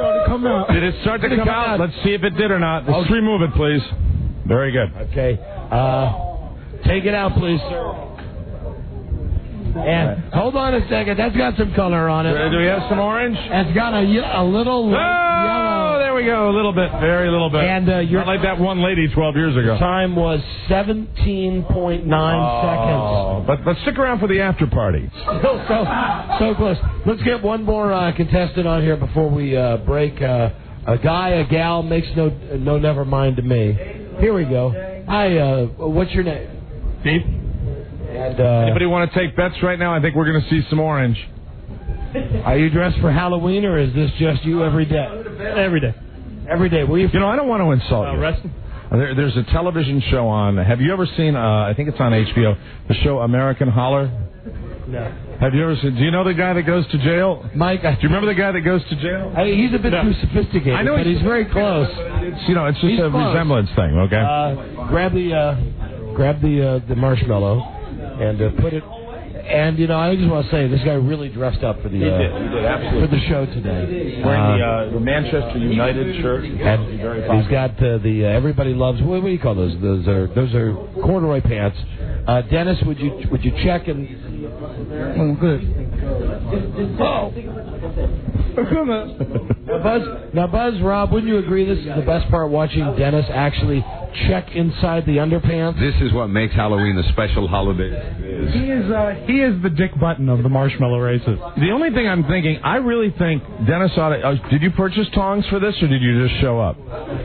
There are no tongs? Do we have tongs? See if we have tongs, because I really think that Dennis Murphy ought to be responsible for removing... I think that keeps the integrity of the contest going. Well, let's at least see if we can get him... here you go. We got tongs. Oh, good. Hey, that's not going to hurt. That's not going to... I was thinking the other kind. No, these will work, Mike. Oh, man. Dennis, you have a gentle touch. Yeah, very gentle. Let's not get a wild butt hair up about this. All right, my friend. Mike, if you'll count him down, I'll be down at the halfway mark. All right, what's your name again, sir? Dave. Dave, I wish you the very best of luck. Remember, the most important thing, and this is number one, is to keep that marshmallow secure between the two pillows. Ready? On your mark, get set, go! Mike, he's off. Whizzing past me. Wow, I got to think that marshmallow's coming out. Well, listen to the fury of this. It'll be our first tongue remover, and he is at the finish line. That's a great friggin' time. Charlie Broyhill, what's the time? 13:93. 13:93, a new record, ladies and gentlemen. Now, for the first time, sir, if you would please step over to the area, bend over, and let Dennis go inside with tongs. All right, that's a good way to do it. Dennis is going to get the. Oh, this is not pretty. Now this is not pretty. This is great. Dennis is informing the gentleman that he has to take his pants off. There we go. Dennis can't get the tongs inside the underpants if the guy doesn't take his pants off. Is it me, or is it getting a little humid up here? All right, go ahead. Oh, God. There we go.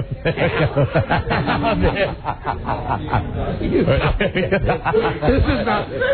You can't see it. You can't see it. This is looking... This is like the worst episode of CSI ever. Got it. All right, Dennis got it. He got a piece of it. Oh, God, he got a piece of it. The rest is stuck inside this guy. Sir, you're going to have to relax. Release. Just relax. This won't hurt a bit. Dennis?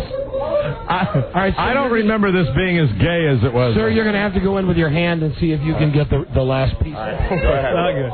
It's stuck in there? Well, the guy's got...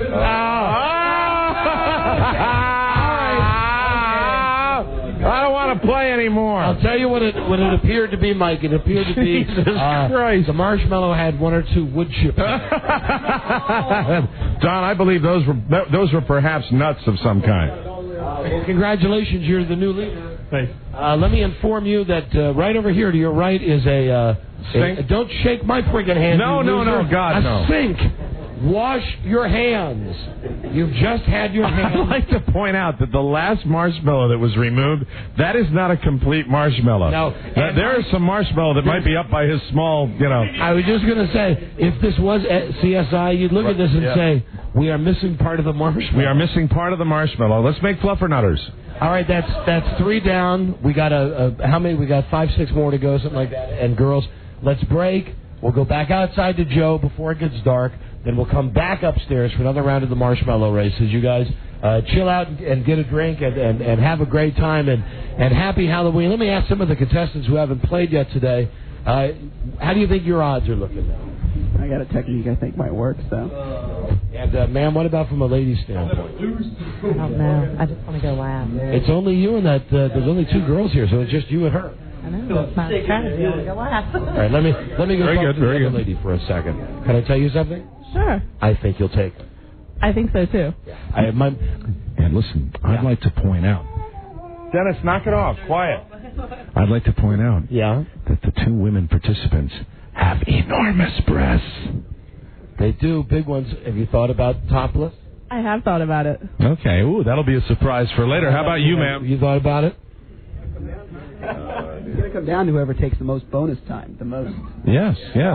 All right, thank you, Well, thank you, Matthew. Okay, so guys, Matthew Broderick over here, Guys, stay up here. We'll be back. Enjoy yourselves. Knock yourselves out. And listen, incidentally, any office that is open up here, consider it your office. Help yourself to whatever's in there. We got a break. We will be right back. Gallons of hissing, spitting human fat, melting away to a horrendous, sticky, sickening liquid, boiling down the gutters as they broiled alive. The Dawn and Mike Show.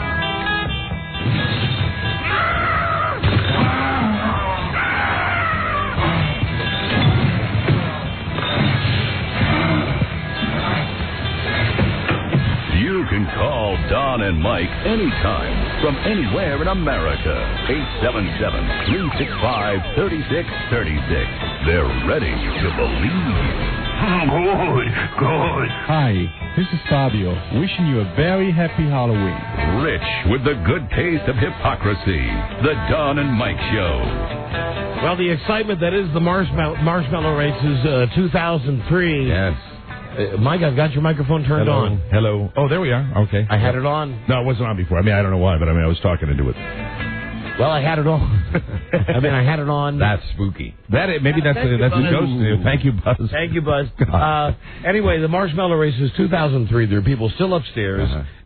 It's gross. Yes. I think we're having a discussion now with the management people about how many pictures they'll let us put on the website. Yeah. Well, there was one there where Dennis was trying desperately to get the tongs at the marshmallow. This poor guy, he's bent over. Yes. He's bent over, and he's got his pants pulled all the way down, and he's spreading them, and Dennis is looking in there with a pair of tongs, and Dennis could not find the missing... Hi, Charlie. Hi, there are pictures up, but you don't have to be too descriptive.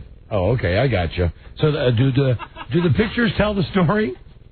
I haven't seen them, but I can only imagine that they do. Every picture tells a story. I haven't seen them, baby.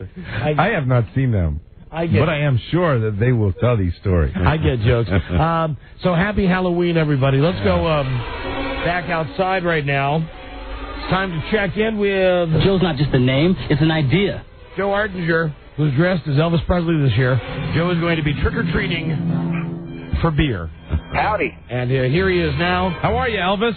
Just fine. Now, Joe, for anybody just getting in their car and listening, first, happy Halloween, and second, thus far, what have you been able to get?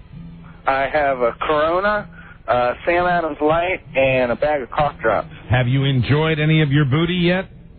No, of course not. I'm driving. Oh, that's right, of course. Now, the sun is going down here on the East Coast. About 20 minutes from our now. last chance to chat with Joe. Joe, I hope you're in a residential neighborhood. This is the prime time for the kiddies. It is. To be out. So Yes. I got to think if people are going to be ready for trick-or-treaters, this is what they're going to be ready for. And for some reason, even though we're back down in the studio, I smell butt. Yeah. I really do. This whole building, well, first off, this whole building smells like ass anyway. It does. But it's really going to smell like ass. It really does. You know, the combination of this and then all the weekenders that come in. Exactly. It's going to be ass central on Monday. Yes, very, very scary. Joe, why don't you please go on up and someone's worn Pangos. Here we go. Incidentally, Pangos might be one of the guys that contributes. D&E marshmallows. B&M marshmallows. I'm bad gone. BG, we can't retrieve all the mellow. BG. All right, Joe, go up to a house. Joe's going to be trick-or-treating for beer dressed as Elvis. Excellent. There he is knocking on the door. Knocking on the door. And this is a row of houses that has some decorations. Very good. So they should be ready. Townhouses, Joe, single family, where are you? This is townhomes. Okay. You got cough drops. Nobody's answering. He can knock out some serious houses in the townhouse community. Go to the next house, then. Introducing Average Joe. No good. No good. He didn't get a taker there. That was unsuccessful. Go immediately to the next house, Joe. All right, here's one with lots of decorations, lights and everything. Good. Okay. You ready for some fun, Joe? Here we go. Joe trick-or-treats for beer. And remember, he's out there with a little wagon, a little cooler on wheels. That's right. And he's only had one person tell him it's illegal to trick-or-treat. At his age, that was funny. Yeah. There's a fun-loving guy. Well, that was a punk who was running him an attitude fight. That's right. Russ. Ne'er-do-well. A hooligan. Where you at now, Joe? You at the door? I still got you guys? Yeah. Oh. Yeah, hi, Joe. We're here. Oh, no. Hi. This house is all lit up with pump lights. Joe? Oh, no. Oh, dear. I hate to ask what maybe I'm scary. what cell provider Joe might be using. Joe, can you hear us? I'd hate for him to give the wrong answer right now. Joe? Joe? Oh, no. Yeah, I got you. Joe, you're dropping in and out, man. You're going back and forth. All right, what was happening at that house, Joe? Nothing. All right, go to another house then. Okay. You got some shaky cell phone service there. Yeah, I'm in the Burke Hole. But remember, what we don't want to do is ask him who the service provider is. Right. No need. No. You run the risk right there. You know what you're playing with? TNT. Yeah, you are, absolutely, because, I mean, there's just not a cell phone provider that doesn't advertise on this station. And there's not a right answer to that one. No, there isn't. You know, no matter what, there's not a right answer. Well, there is a right answer, but... Yeah, but, you know... That's our dark side. We really don't want that to happen now, do we? No. But we all know. We know who the cell provider is. I, for one, enjoy those checks. Joe? Yes? Where are you now? I'm at another house. Nobody's answering. That is not his provider. You're asking me? No. Really? Right. He uses... Yeah. Hi. Well, which I'm one did Joe you with use? the Don and Mike Show. Trick or treat for beer. She's Asian. She's going to give me candy. Joe, you have to make yourself clear. Joe, you got to say, speaking English? No candy, beer. Oh, do you have any beer? Ask her if she has any sake. Do you have any sake? Wi-Fi? No? Oh, you're Christian. Yeah. Oh, well, praise the Lord. Ask her if she has any duck sauce. Duck sauce? Fortune cookie. Fortune cookies? I'm having a good time. They're Christians, so they've got a dry house? Yeah, and they're Korean. Tell her that Christ Thank turned you. water Happy into Halloween. wine. Well, never mind. Let him go to the... Yeah, let him... Those are on. Rob got all excited there. Let him go to the next house. Tell him to kick the door in. Nothing more Christian than a beer. And you see what's funny is that the cell phone provider that he's using is the one that is recommended by most of us. So boy, wouldn't we have egg on our face if no. Okay, well, I've got enough. That one. Do you use that one or the other? Now, what is that? What's right. Zorro? Can you hear me now? Is that an S? Yeah. Oh, okay. Well, then you use the same one as I do. Yeah. Yeah. Well, it looked like you were making a Z. Well, that's because I was doing it the other way, but then when I did it backwards for you so you could understand it. I see. And it was that way. Oh, I see. Anyway, we like the one with the S. Right. But it operated like S today. Yeah. With Joe. Yeah, it does. Hi, I'm Joe with the Don and Mike Show. Trick or treat for beer. For beer? Yeah. How about a nice cold beer? There you go, Joe. How about some wine? Come on. No wine? Oh. They don't drink. Where are you, in a Mormon community? Ask what are you up in the Amish part of Pennsylvania? Ask if they have any deodorant. Do you have any deodorant? Oh, Right Guard, Old Spice. I'm not picky. All right, get some deodorant. Yeah, deodorant's fine. This is great. Did she say if you're being serious? Yes. Yeah, tell her you are.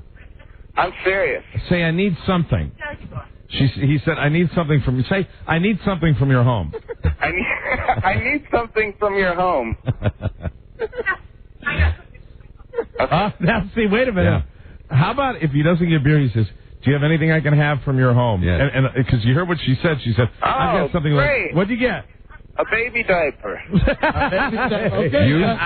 Good one, Joe. See, I like that. This is Introducing Average Joe. Good. This is great. Good. Because he's now going to maybe get some real interesting things. All right, go to the next house. Again, remember, the first choice is beer. Right. Beyond that, you'll just ask for anything from their home. Trick or treat for beer or junk. Okay. All right. Here we go. You see any kitties out there, Joe? No, not yet. Still early. Yeah. All right, here we go. Does this house have lights and stuff? Joe, really dressed as Elvis trick-or-treating for beer. Big hairy knuckles hitting that door. Big meat hooks. His hams. Boom, boom, boom. Open up, me, Joe. Hi, I'm Joe with the Don and Mike Show. Trick or treat for beer? Sorry. Getting old. You don't have any? The guy said getting old. How about wine? How about wine? Whiskey? Could I have anything from your home? Have anything from your home? Got anything? You don't have anything? No. How about a pair of socks? How about a pair of socks? Is he answering, Joe? Joe? I don't think he wants to. He's not participating. Ask him for a spoon. How about a spoon? Tell him don't be surprised if his house gets egg tonight. Q-tips? Q-tips? A paper napkin. Hold on, he's getting a Q-tip. Getting a Q-tip. Well, he has saved himself from being egged tonight. He's giving Joe a Q-tip. Joe now, I believe, has 2 beers. He's got some cough drops, a Q-tip, and a baby diaper. Right. What a weekend I'm going to have. Again. Joe, and it's a testament to you and the American spirit that you could turn that into something. Absolutely. You could turn that into a weekend. I Joe, can. based on here we go. 2 Q-tips. Make sure they're not used. Yes, sir. Happy Halloween. Introducing Average Joe. Good. I'm waiting for him to really score a payday here, you know? I'd like to see him do something really special. Remember last year we went in and the lady said, I don't have any beer, but I have a bottle of wine. Got a bottle of wine. Right? I think wine is a wonderful pull here. Sure. And, Joe, if you could get wine in a box, man, that's a killer. If you could get a box of wine. Yeah. A box of wine, that would be fantastic. Forever known as the Martsky. Got any Mouse Martsky's favorite? And Rudy, we need to open another box of wine. Whenever you go to a party at Rudy Martsky's house, there would be plenty of beer, right? And there would be soft drinks, and then he'd say, if you want some wine, it's in the refrigerator in a box. Right? I remember Mouse one time saying, Rudy, this bladder's empty. That's pleasant, isn't it? The bladder inside the box. The bladder's empty. That's where it was. Joe, where are you? Well, I just knocked on the door and no one's answering. So you going to another house? Yep. All right, now, Joe, I keep asking you this. Does it appear that the community, the neighborhood has come to life now, or? No, nobody's really doing anything yet. Joe, you're in Fairfax County, correct?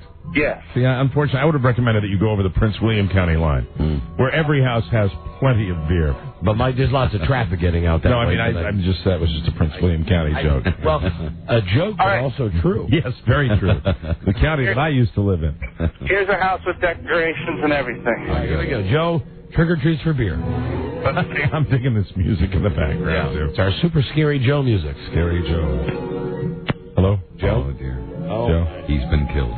I got to call him back now. Joe. People expect more from a guy named Joe.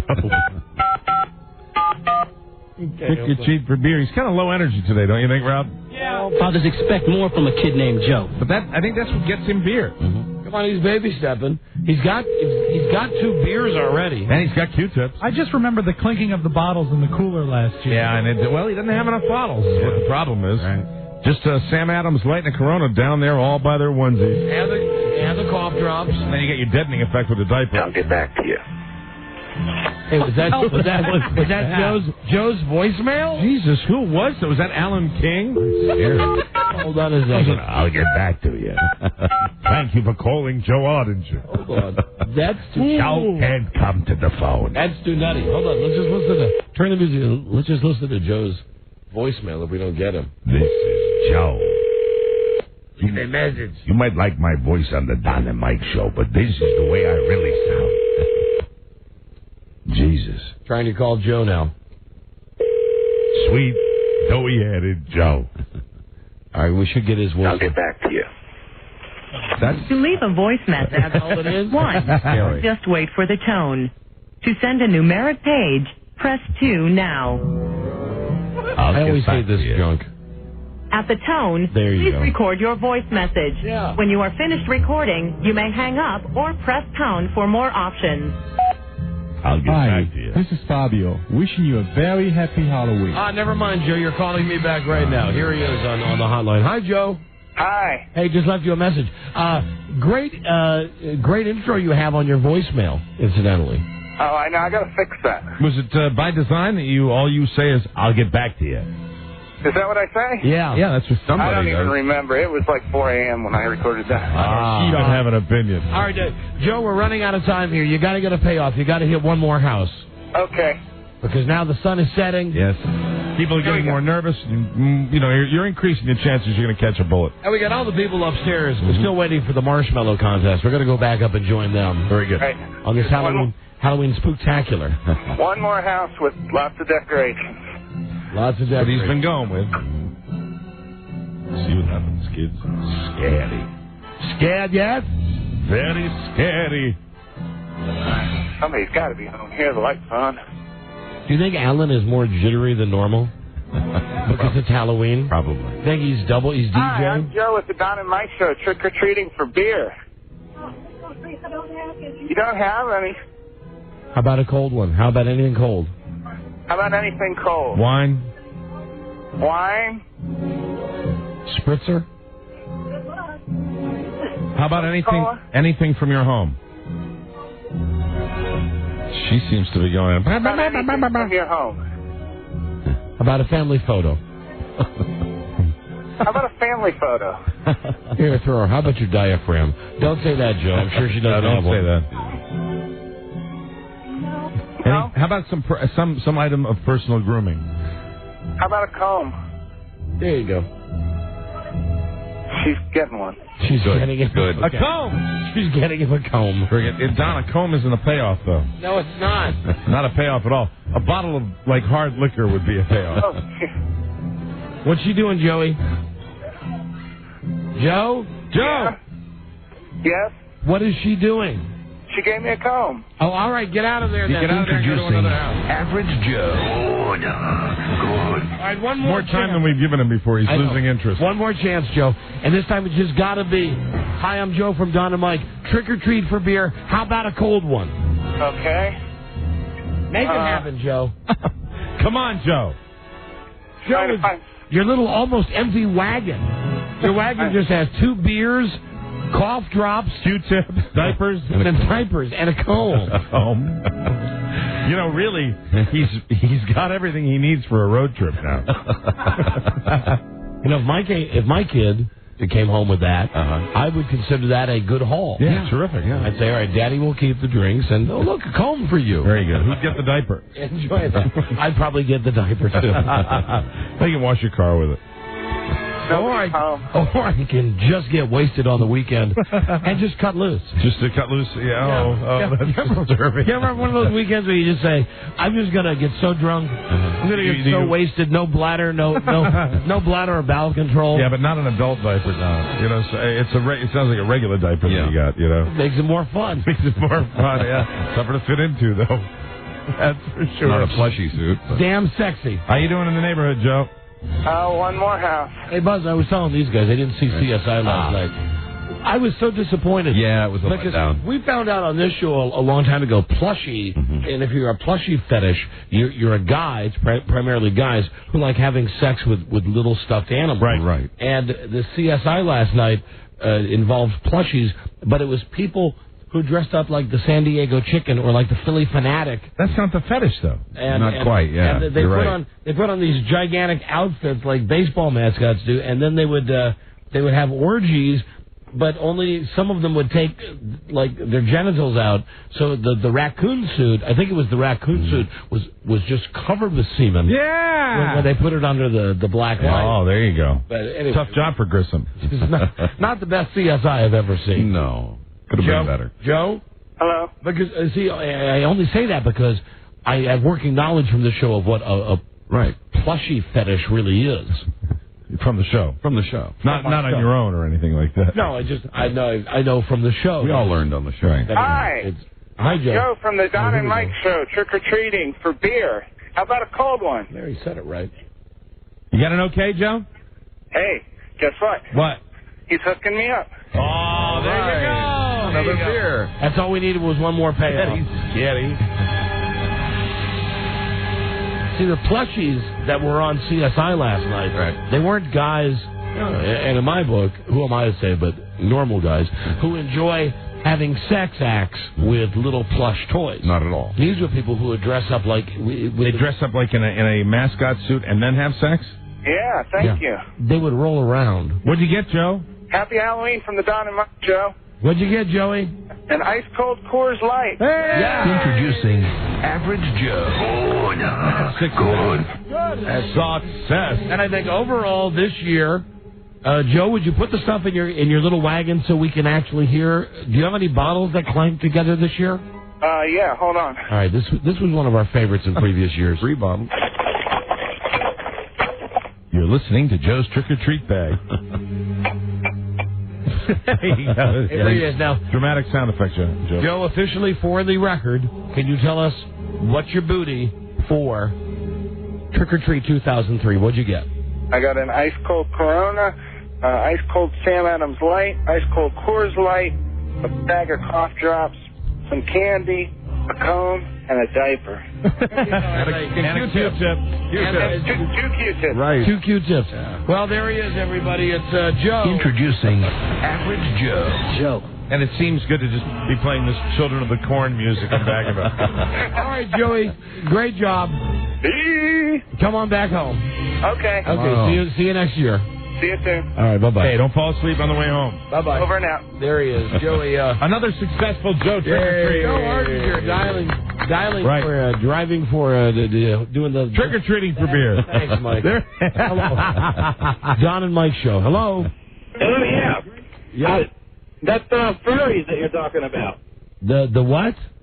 Furries, he said. It's plushies for the stuffed animals, but furries, like on CSI, that was the name of that fetish. They used both terms last night. They said it was a plushies and furries convention they went to, and the case actually focused on furries. What is the turn on in like dressing in a like a bunny suit and having sex? These were insecure people who couldn't get real people to touch them in real life, so they dressed up in soft, fuzzy costumes, and that way nobody could really see how ugly anybody else was.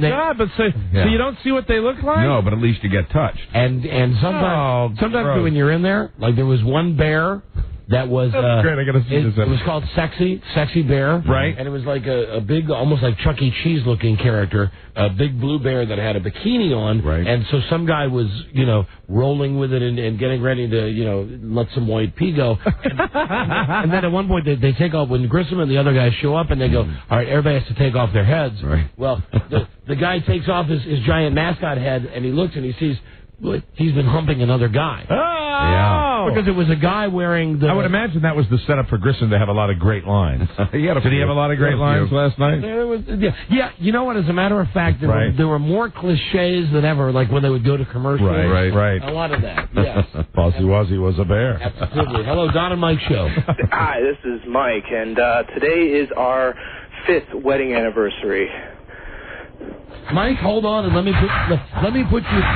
me put you through to the Who Cares section of the Don and Mike show. Hold on, please. Put you right through to the Who Cares section. He's been filed. Hello, Don and Mike show. Hello? Yeah, hi.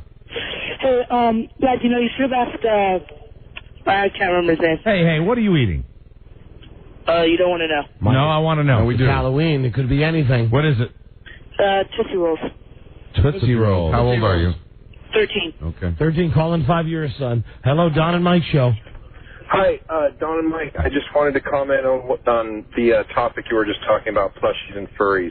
Look what we stirred up. Yeah. I've been compelled to call, and I'm a huge fan of you guys. I just got to show much love for you. I'm in California. I listen to you out of KHTK in Sacramento. Look down in that water, Buzz. I can't see bottom anymore. I just hung up on him. I just wrote something got stirred up from that bottom. I wrote myself a note. Monday plushies. Okay, very good. Call us back then, sir. Plushies and what else, Buzz? Furries. Furries. Where was that last call from?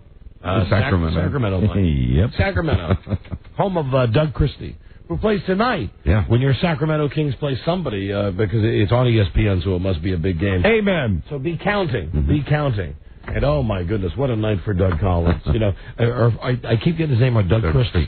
See, now here's the deal. Doug Christie. What if Doug Christie is on his way to the basketball game tonight, the Sacramento Kings game, and he accidentally looks at a woman, but he doesn't know it's a woman because the person's wearing a mask. Oh, it's simple. Oh. She will pluck his eyes out. Yeah, right.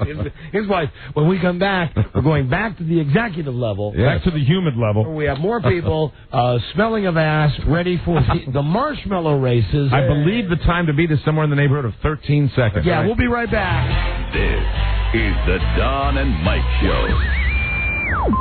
It's time to summon now the evil spirits. The Don and Mike Show. No Stinky Poon. The Don and Mike Show. And yeah, we are on up here, even though we don't have a producer up here. I don't know where Charlie is. We are on. Charlie has somehow vanished. Are we? Can you hear me, Don? Yeah, I can hear you. I turned it on. Hey, there he is. Hi, Charlie. Hi, Chuck. Charles. All right, well, it's turned on. We're back upstairs for the Marshmellow races. Are we going to get right to it? Let's get right to it. Time is of the essence. Yes, we are running short on time. And we're going to go with the guy with the D's Nuts shirt. Now, did they check your ID? You are, in fact, 21, young man? All right. All right, now you know the deal that what you do is you take the marshmallow and it goes in the between the pillows. And Dennis Murphy is simply inhaling this Mountain Dew Code Red. Dennis, what's the deal? I'm not Code Red. Is it your favorite? Dennis, that's bad for your weight, though. Well, where's my Coca-Cola? What 262. Dennis, 262. Dennis, you look. I'd say you look 260. Now that you just missed this guy shoving the thing and then smelling his finger. Oh no, we don't need that. We don't need that. Now what's your name, sir? Woody.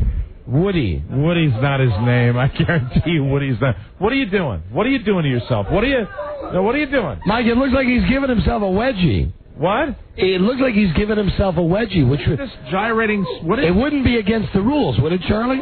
There are no rules. Why are you doing all this? Answer my question. It's $1,000, man. $1,000. All right, well, I'll be down here at the halfway point, Mark, right. When you want to give him the send-off. Down there, and then I'm going to give him the start. I'm ready. Are you ready? Yeah. On your mark, get set, go. Here he comes past me. Right, he's flying. Guy is flat out running might be the against the wall. There he goes down to our office. See what happens. Slams on the picture of Elvis. Mike, here he comes your way. He's making the turn. He's coming down the finish line, and he is there. Whoa. Whoa! And he is down. He is down. And I have bad news. What's the time? 14.48 seconds. Wow, and he crashed. Now the best part, Dennis, if you would pull down your shorts and let Dennis get out the marshmallow with the tongs. Dennis is getting out the tongs. Now, I want to tell you. It's wet. It's wet. It's gooey. Oh, God, it's gooey. Hold on. Oh, God. It's gooey. That is nasty. Would you reach in and get it?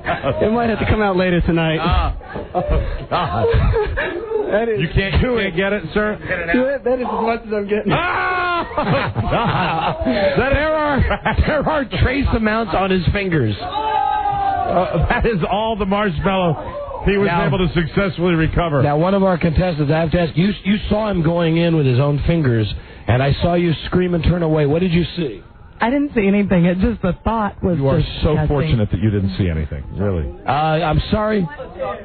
He would be out of the competition anyway because we were not able to retrieve the marshmallow. But so far, that roughly 13-second time is holding up, and he flew. All right, who's our next contestant? Who's next? Male, female? It's the guy in the Denver Broncos gear. And what's your name, sir? Jason. Hi, Jason. Where are you from? From Springfield. Happy holidays. Take a marshmallow from our friend Dennis Murphy. Thank you, Dennis. Now what you want to do is get that in between two pillows. Do you have any particular strategy for this competition? Just run fast. Just run fast. But while you're running fast, remember, while you have the marshmallow between the two pillows, the marshmallow can't come out. And be very careful what happened to the last guy. The marshmallow went in. And Don, run fast, this man's strategy. And Buzz described that strategy as brilliant. All right, I'm at the halfway point, Mike. You can give him the send-off anytime you're ready. Okay. On your mark, get set. Here he goes. Go! Run fast. There he goes. He's running past me. He's running down the hallway. He knocked on the picture of Elvis on our door. Here he comes. Turns the corner, and... What do we have? That's a good time. That's a good time. At 11:83. 11.83. We got a new leader. Wow. We got a new leader. Now, sir, if you would please bend over, spread them, and Dennis, if you can get it out with the tongs. God. Sir, you're going to have to help, Dennis. You're going to have to spread them. This is the funniest thing I have ever seen. All right, try to get it with your fingers, sir. Hold on. You come here if you got a question. What's your question, ma'am? Is Dennis going to try to take mine out, too? No, you... No. Oh, okay. No. All right, go ahead, sir. You have a great time, but you're going to have to pull out the marshmallow to show it it's still there. Jen? If you have any trouble, I know a good surgeon. Was that What was it? What was it, Mike? What the hell? What did I miss? What did I miss? Oh my! Is that what I thought it was, Buzz? Was it number two? That's not your marshmallow. Now, come on, that's not your marshmallow. I'm telling you. Now, Mike, I will tell you that on the end of this marshmallow, there are brown specks. Oh! There are brown specks on his marshmallow. Marshmallow? I didn't see it fall out. I did not see it fall You out. don't have anything up there, right? I don't have anything in there. I did Could have been too. from the floor, though. Did you have a little something on your finger there? Yeah, it's on the marshmallow, too. Oh, really? All right, Mike, I think officially he's going to be our leader. And I have the first time the low grade headache. Sink. And where is the sink's over there, pal. Go walk. Where is the next contestant? Where should I set that? Right here. Dude, stand up here. Hi, and what's your name? Will. Will, where are you from? Hagerstown. All right, Will. Well, obviously you've got a big task in front of you. Here's Dennis with the marshmallows. Are you ready to get it in there? Yeah, I think I'm gonna try. Any particular strategy, my Hagerstown friend? No, man, just run. No, man, just run. And the strategy will be just run. Buzz, how would you describe that strategy? Brilliant.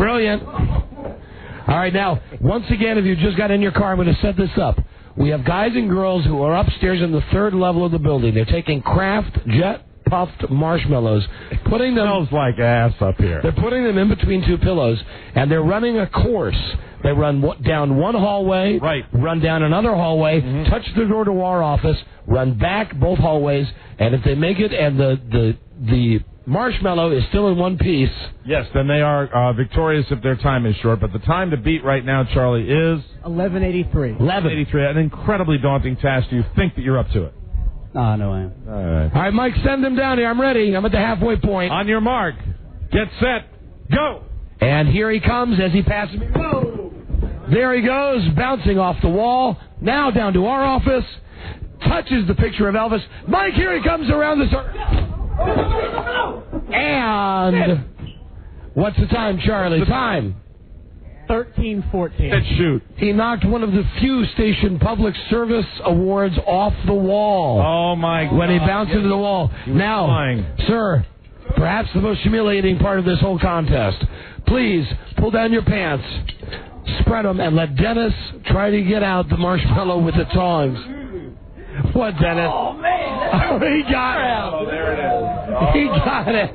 He got it. I got it. And you gotta... What did you have for lunch today? Mexican. All right, well, Dennis. Oh, Don. Well done. Don, you're shaking all the marshmallows. Well done. Now, is that it for the male contestants? Do we have any more male? No, I think we had a couple more. Are there any more guys? Charlie, are we out of guys? Oh, boy. Is it? That's it. Well, then, we are ready to declare our winner. Yes. I believe the 11-second. Well, hold on a second. Now we got a sticky wicket because, no pun intended. Oh, God, that is the guy with the fastest time is the guy that we couldn't get all the marshmallow out, right? Well, but he said that was his marshmallow. And Dennis, do you believe that was his marshmallow?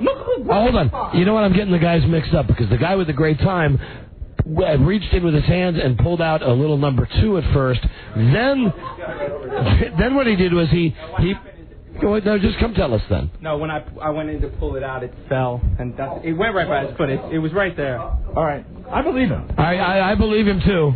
Mom, I hope you're not listening because it's quite embarrassing. Well, I think we got a winner here, Mike. You know, getting a little poo on iron finger is probably worth $1,000. That's $1,000 for you. Happy Halloween. Very nice. Happy Halloween, and we've got that whole mom proud thing. Don't worry, we gave it up a long time ago. Now I know that we'll have wonderful parting gifts for everybody else. Perhaps the grandest moment of all of this happened every time when the contestants would have to bend over, spread them, and Dennis would reach in with the tongs. Many times Dennis couldn't find the marshmallows. Dennis, they were so deep. I hate to say this, but I think you failed miserably getting the marshmallows out. I think the marshmallow was way in there. I could not put the tongs in there. I think really you should have been as assertive as a prison guard. Hey, and where's the guy? Hold on. Where's the guy that said Dennis said that Dennis was pulling out his hair? Oh. There was a guy. Where's the guy? Come here. All right, now I heard this guy say this.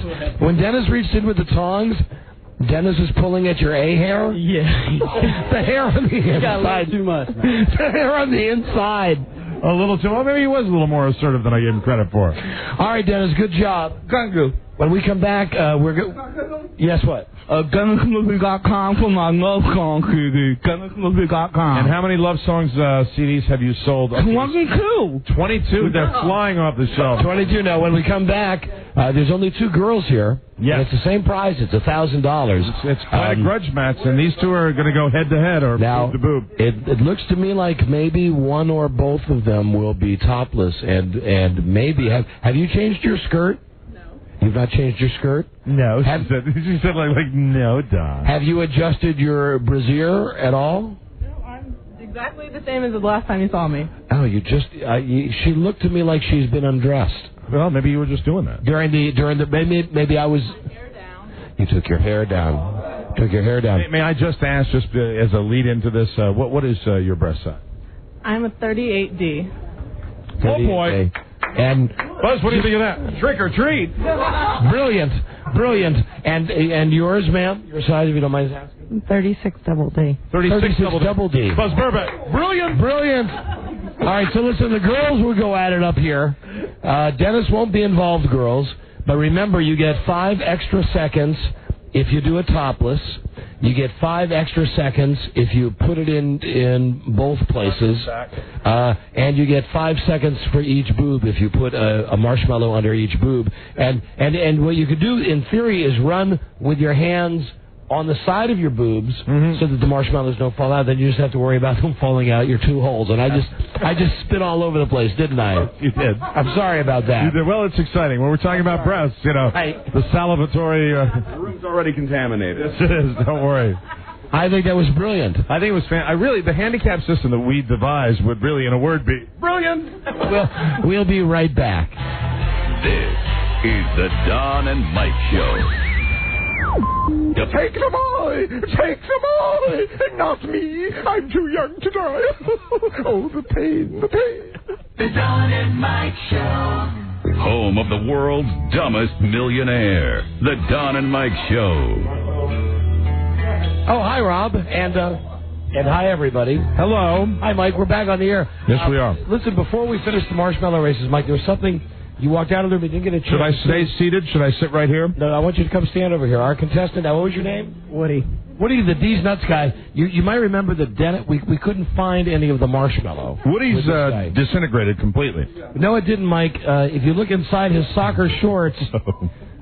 if you'll pull that out and show Mike.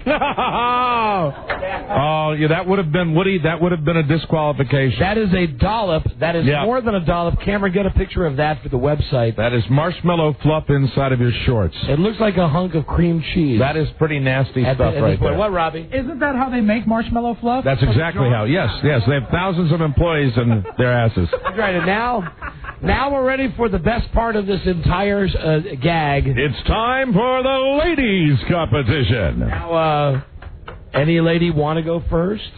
I would love to go last. You would love to go last. Ma'am, are you okay with that? I'll go first. Good. Right, or we could flip a coin if you want to go last. Let's flip a coin. Let's flip a coin. I think that's fair. I got a coin right here. Hold on, where's Ellen line 1? What? I got that luck flipping a coin. Come on, please. I'm old. It's a dime. All right, hold on. Here you go. Mike's flipping it. And? Call it in the air. You can call it. Okay. No, yeah, go ahead. Call it in the air. Call it. Heads. And it is. It is tails. Hold on, sister. You haven't won anything yet. Now you like how the price is right. All right, that means you're going first. Come on over to the staging area.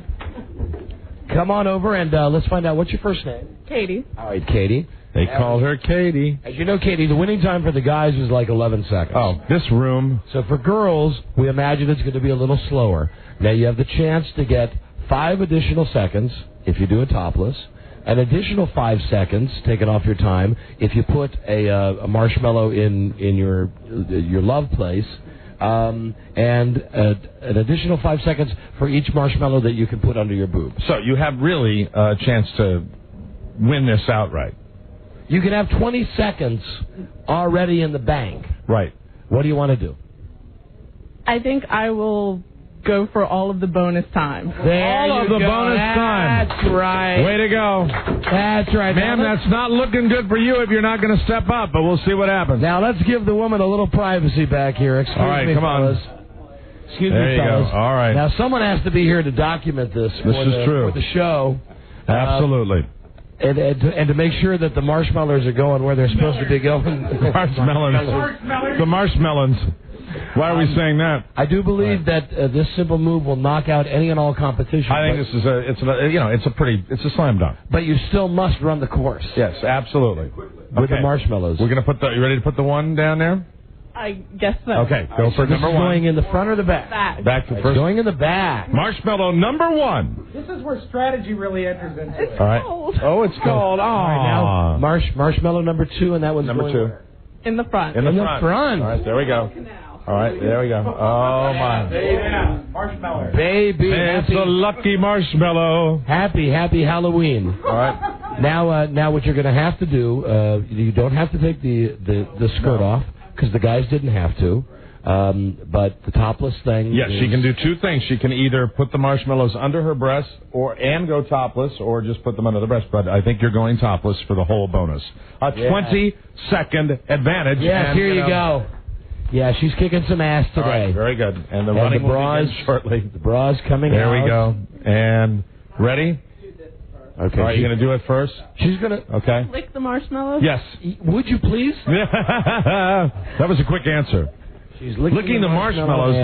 That is really... That's under breast number one and...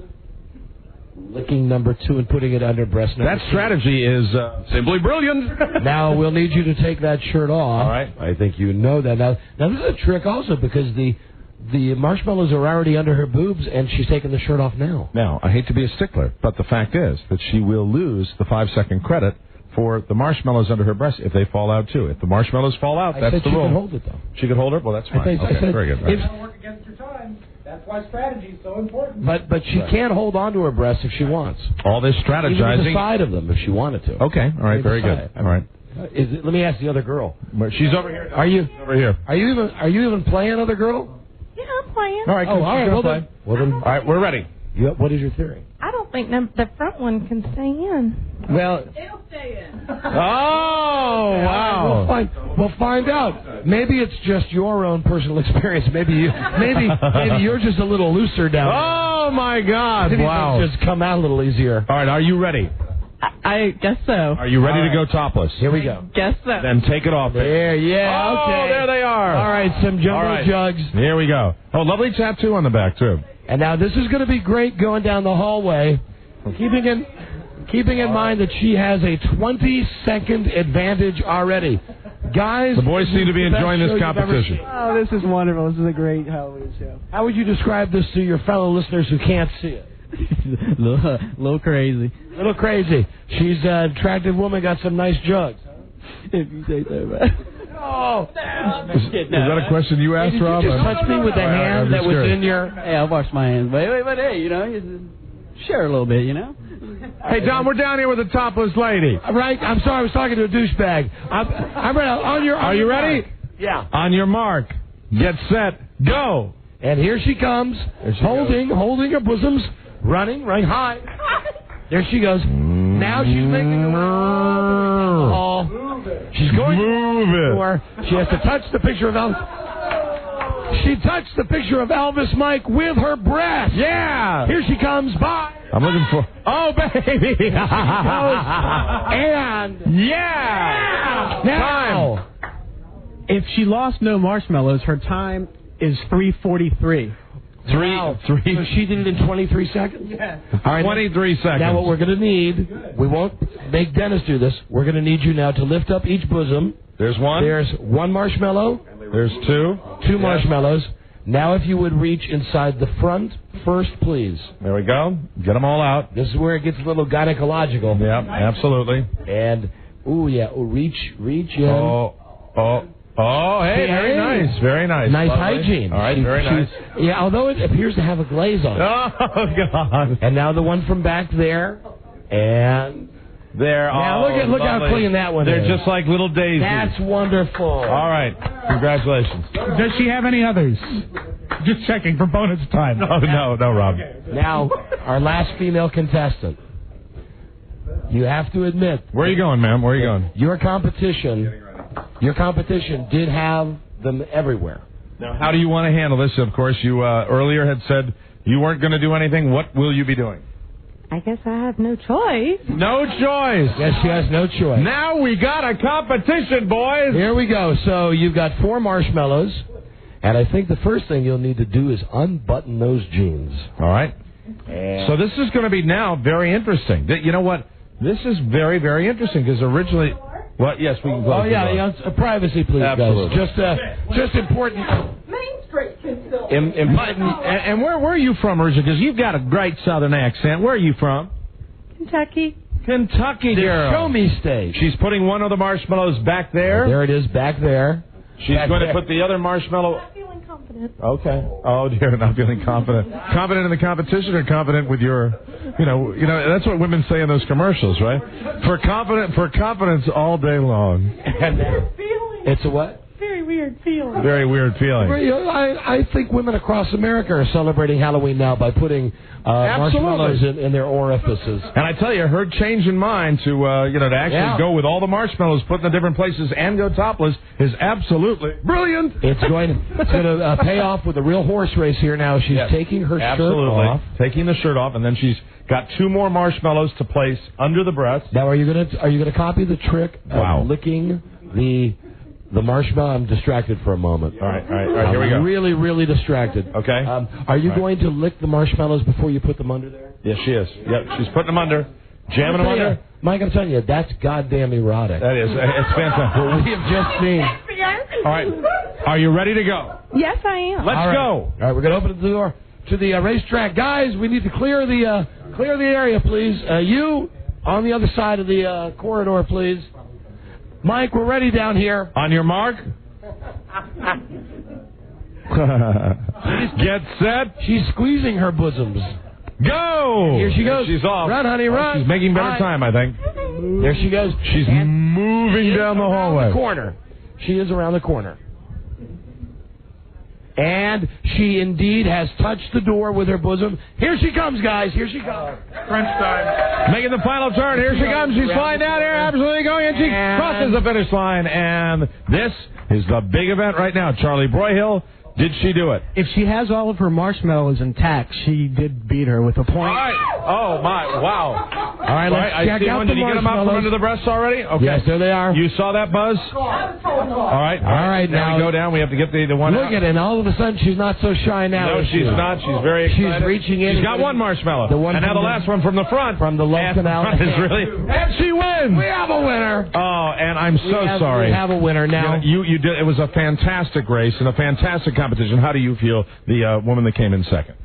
I feel okay. I'll be able to crawl in bed tonight without a shotgun. Let me tell you that we will give you, and F the guys because they're guys. Right. You're a girl down here doing this. We're going to give you $500. Thank you. Just because you did it. You get the $1,000. Woo! And happy Halloween. Thank you very much. And happy Very Halloween. good. Happy Halloween to you, sir. And you guys this is beautiful with the women, but it was disgusting with the men. It was, but you all deserve a nice round of applause. Give yourselves all a round of applause. And they're all, my girl just kind of scattered all over the freaking building right now. Well, you know what it is that, yes, you can say something from Kentucky. Hey, honey, we're going to Morton's tonight, baby. Oh, there you go. I like that. That's good. For your husband. And you know what? Based on that, maybe you won't have to actually pay the money to go to Morton's, all right? What are your plans tonight? I'm going to give candy out to the kids. Oh, see? It's a nice wholesome touch. I'm the lady from the Don and Mike show that was running around naked today. I have a marshmallow, yes. That was brilliant. Yes, brilliant. Brilliant. Well, I believe that's it. We're done. Man, it is mungy up here. It is. I'm ready to get back down to the icy, frigid coolness of our studio. It's very mungy. Thank you again. Thank you. Thank you, ma'am. Thank you. Thank you, guys. Let me thank all of the guys who are still here. Thank you, sir. Thank you. And now, Don, we always give them a chance. Anybody you guys want to say hello to, you can do it right now. Here's your opportunity. Your name, sir? I'd like to thank the person that gave me that nice phone call a couple of days ago. Just shout out to her. What nice phone? What are you talking about? Just a nice, friendly phone call from my girlfriend. Will she recognize your voice? Say your name. It's Dave. And what, did she piss you off? No, it's just a nice phone call from my girlfriend. I don't get it. What, did she give you phone sex or what? I wouldn't go that far, but it's just a nice... Romantic. Nice things to say. Yeah, she said she loved me, blah, blah, blah. Oh, that's wonderful. Okay. Have you heard from her since? I have. You have. Okay. Just remember one thing. It starts like that, and then she's on the team plane. All right. And anybody you want to say hi to? My roommate Brian and his new fiance. That's all. Amen. And word to your tailor. Or word to your dry cleaner, I should say. You're the guy. I'm going to throw those out. I don't need them. Good move. Shorts. Who do you want to say hi to? Just say hello to the whole Lions team and tell my sweet that I love her. My sweet. And she'll know who she's being talked to. All right. And you, problem child? Who do you want to say hi to? I say what's up to my wife. She's listening right now. And Mrs. Lucky. Mrs. Lucky's going to have some marshmallow to clean up when I get home. Oh, yeah. Jesus, not too gross. You want to say something to your husband? Big winner? Not husband, fiance, but... A fiance? Hey, even better. My advice to that man, why buy the cow? Right. When you're getting the milk for free. You know Amen, brother. Hey, wait a minute. Oh, because the cow threatened to leave. Is Dennis hitting on this woman here? Dennis, what are you doing? Are you hitting on our second place finisher, Dennis? Dennis, don't do that, Dennis. Jesus. That's gross. I would ask you a question. Would you go out with Dennis? I think my boyfriend would not be. Yeah, but boyfriend. Yeah, right. What's the problem, boyfriend? And did you want to say hi to anybody? No, not really. That's a good ending. Okay. Thank you. Nice meeting you all. Happy Halloween. Bye, Dennis. Bye, Don. DennisMovie.com. You all have a good. You got it, Dennis. Whatever. And Dennis, let me just leave you with this. Don't forget, Dennis, that it's this time of the year when more people get cavities than any other time of the year. True. Very true. Dennis, what is the deal on your teeth? Hold on. What? It's still stationary. Come here. Take a look at Dennis's teeth, really. Now, you're unbiased. Look at all of them, including the bottom. I've seen them on the website. Look at them in person. Yeah, they're special. I think you didn't give me thank you. Dennis, they should be plucked out of your head and replaced with some shiny artificial ones. All I know, Dennis, is you could really increase your beauty fivefold. That's it. If you think ahead. Tenfold, she says, Dennis, tenfold. Well, either way, happy Halloween, Dennis. Nice seeing you. Dennis, always a pleasure, really. Okay, don't touch. No, stop. What are you doing? What was he doing? Dennis, roll the Elvis music. Do it. Roll the button. Dennis was trying to kiss me.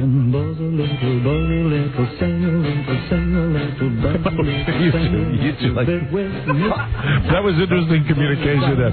Don't hurt me. That was like the Joe Besser style of nonverbal communication. See, I wanted to hear the tape. We only got one set of headphones. Right, the buzz tape. And now we're doing the tra-la-la-la, so you guys can't hear that. We're doing the tra-la-la-la. Why are you I was scratching my, I had an itch.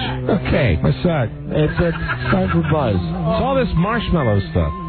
I know. Okay, you want to know the truth? Yeah.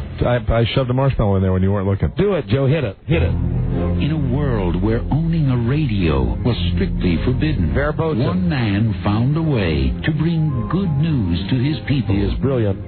He made it up. Hi, Buzz. What is your lead story tonight on the news and the comments? Hi, Don and Mike. On the Halloween edition, the real reason Rosie O'Donnell left her magazine. Oh, great. Hey, we got to get our tape out again. Our Rosie tape out. Hi, Rosie. All right. Listen, thank you all for coming down. Happy Halloween. And one thing, don't clean anything up. Because nothing would make me happier than the thought of all the slugs that work here coming back on Monday, going in the kitchen, preparing their food items. And technically, all the sales maggots. Technically, wouldn't that be the greatest punishment for not listening to this show if somebody popped in on Monday morning and said, how about a marshmallow? All right, hit it, Joe. Stay tuned. Stay tuned for news and comments coming up on the Don and Mike Show. That was very... Dennis wants to say it. Professional. This is the Don and Mike Show. What's the word from Planet Crackpot? The Don and Mike Show. They welcome vicious personal attacks. Don Geronimo and Mike O'Mara. I want to mention that Joe's Elvis costume was provided today by Masters Costumes. They have your costume needs covered with 7 area locations. Visit masterscostumes.com for a location near you. Yes, Masters. Time for Buzz in the news now. Buzz's news show brought to you by Verimax Sexual Pleasure and Performance Enhancer. Someone called for a doctor? There you go. Something strange. I missed the spot with Rob there. Hold on. Who are you going to call? There you go. Right. Veramax works. Someone call for a doctor. Available right at GNC and other select retailers. Try it today. Veramax, 1-888-TRY VMAX. All right. Someone call for a doctor. Right. Now here's Buzz. Hi, Buzz. Hi, Don and Mike. Rosie O'Donnell quit her now-defunct magazine over creative differences. We hear that phrase all the time. So what does it mean? Well, in this case, it means the publisher wanted to print a picture of Rosie she thought made her look fat. Oh, dear. We have the photo right here. You decide. All right. Well, I'm turning it around to a different angle now. Let me see how it looks to me. You know what it looks to me like? Mm-hmm. What? It's like taking a Rorschach test. Yeah. Looks like a marshmallow. The blot. There you go. Thanks, Rosie. It looks thinner now. Over this, she and the publishers are suing each other for over $100 million times 2. Oh, and incidentally, guys, I'm talking guys listening, right. we know that we did the same thing at about the same time yesterday. We just... It's another Rosie story, and we feel it's our job. We can't help ourselves. We feel we're obligated to do this. We can't help what's in the news. Hi, Rosie. Rosie. Her case opened in a New York courtroom yesterday. Well, her case is opening right now. Yeah. Her case is wide open right now. Case sensitive. Look at these briefs. That's not a cold case. The publisher says the... Oh, Rosie. That's a bad case. The publisher says the battle began with a picture of Rosie alongside the cast of The Sopranos. She looks bigger than any of them, and that's saying something. The publisher... Hey, Don and Mike. Or you don't know could fill a book. Oh, for you. Here's the meeting. Publisher went with a picture of the cast that didn't include Rosie, and suddenly she felt she was being squeezed out of the organization. There she goes. There she is. Quoting the publisher, she threw a foul-mouthed temper tantrum. The case continues today. Did you say she threw a bowel mouth? No, a foul mouth. A foul mouth. I can understand the confusion. Sorry, Buzz. There's the bowel temper tantrum. Oh, my. Madonna, who knows a little something about about the media spotlight. Here's all I know about Madonna. What do you know about her? Is that she dated a good friend of mine, Doug Christie. Right. Doug Christie from the Sacramento Kings. And I understand that he's constantly fantasizing about Madonna. I'll bet. He's not telling his wife about it, but when he has sex with his wife, when she says, it's okay, you can now have sex with me, he pictures Madonna. Yeah, he's picturing Madonna. When he's looking down at his shoes, he's picturing Madonna. And he's picturing the Madonna that had those big, gigantic metal cone breast, Yeah, when she came out with the with that in the book, that nude book at the same time. The sex book. Right. Sex book. Well, Madonna, who knows a little something about the media spotlight, is weighing in on the Bennifer deal. She says J-Lo and Ben have to take some of the blame for the excessive media attention that supposedly prompted them to postpone their wedding. Well, thank you, but that information is absolutely useless. And when I know, Buzz, and when she was saying this, yes, was she using that false British accent that she used for a while? I don't know. She was speaking to a print reporter, so there was probably really no need to put on that accent. I'm not doing a show. If we can't get this right, hold it. I'm not doing a show. All I know is that she woke up and his butt was bleeding. She said she went to a party. She woke up in the morning. All she had was a cranberry juice, and she woke up in the morning. And her butt was bleeding. Her butt was bleeding. Madonna. Old Madonna tape. We never play that from Truth or Dare. No, the great movie. I don't believe that you don't remember things like that. How could Sharon not know what happened to her? She said that she thinks someone drugged her. She said that she was at the club dancing.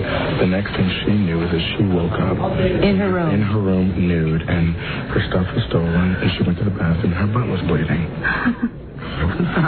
Don't laugh. Funny as what? That's all she remembers. She said she wasn't drinking last night. She had a cranberry juice. And that's all she had. And the next thing she knew, she woke up. All I can think of is that she started talking about how she was on tour with me. She's staying at the Ritz-Carlton. And those guys, whoever they were, got it in their mind that they were going to f*** with her. What's so great is that when Madonna first hears, this is from Truth or Dare, right? When she first hears the girl woke up and her butt was bleeding, she laughed. It was, it was like that. Good. And it is a funny laugh. It's a funny reaction. Well, quoting Madonna about Ben and Jen, they courted the media attention. That's their job. And then there needs to be part of their relationship you keep private. Madonna says she's not making a judgment call on Ben and Jen. Quoting her again, we can only make assumptions about why it did or didn't happen. But she says if you have a strong relationship, I don't think a lot of media attention can break it up. And Madonna, who's now writing 5 children's books, says she hopes one of them will become an animated film. Will her daughter get a part? Quoting Madonna, absolutely not. Madonna? Shut up! Thank you. It's time for Dennis Miller to be back on TV, and not just as the new math teacher on Boston Public. Let me just say, though, that I have had, before you get into the story, right? I don't know if I've had I'm not friends with Dennis Miller. Right. Obviously. I'm not friends with anybody. I mean, anybody famous. I'm friends with you guys, but I'm not friends with anybody famous.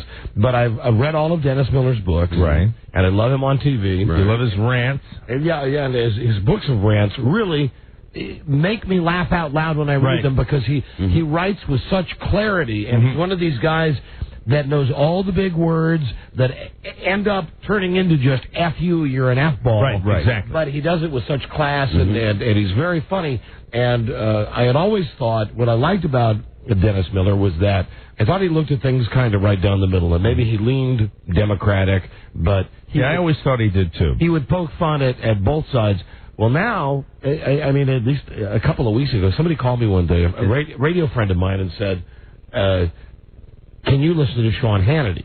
I said, well, I guess I could, but I'd have to listen during the commercials, during our show. Right. And the guy said, oh, never mind. I said, why? No, why? He said, well, Dennis Miller's hosting his show. Right. And I thought, Dennis Miller? And then I read about this, and I read that Dennis Miller is up the A of the Republican Party. Yeah, I was completely shocked by that. Yeah, I didn't know. I always thought he was the rebel. I thought he was kind of the anti. Read his books. Guy. Read his books, and I think that you got a pretty fair representation. That he gave it pretty good on both sides. Absolutely. That you felt, okay, maybe he leans Democratic, maybe I thought he leaned to the left a little bit. He's a liberal, but he would give it pretty good. Well, now he's just. Well, he's one of them. One of me.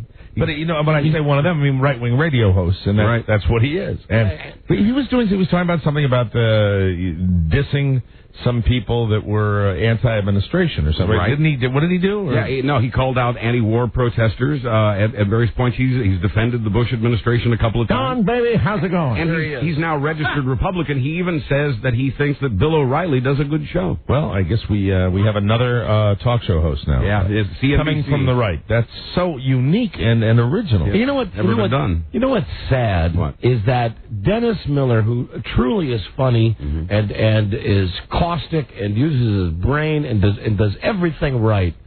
What's so sad is that now he's going to be just in that realm of schlub asswipes that are on MSNBC and CNBC and Fox News and CNN, all doing the same crap.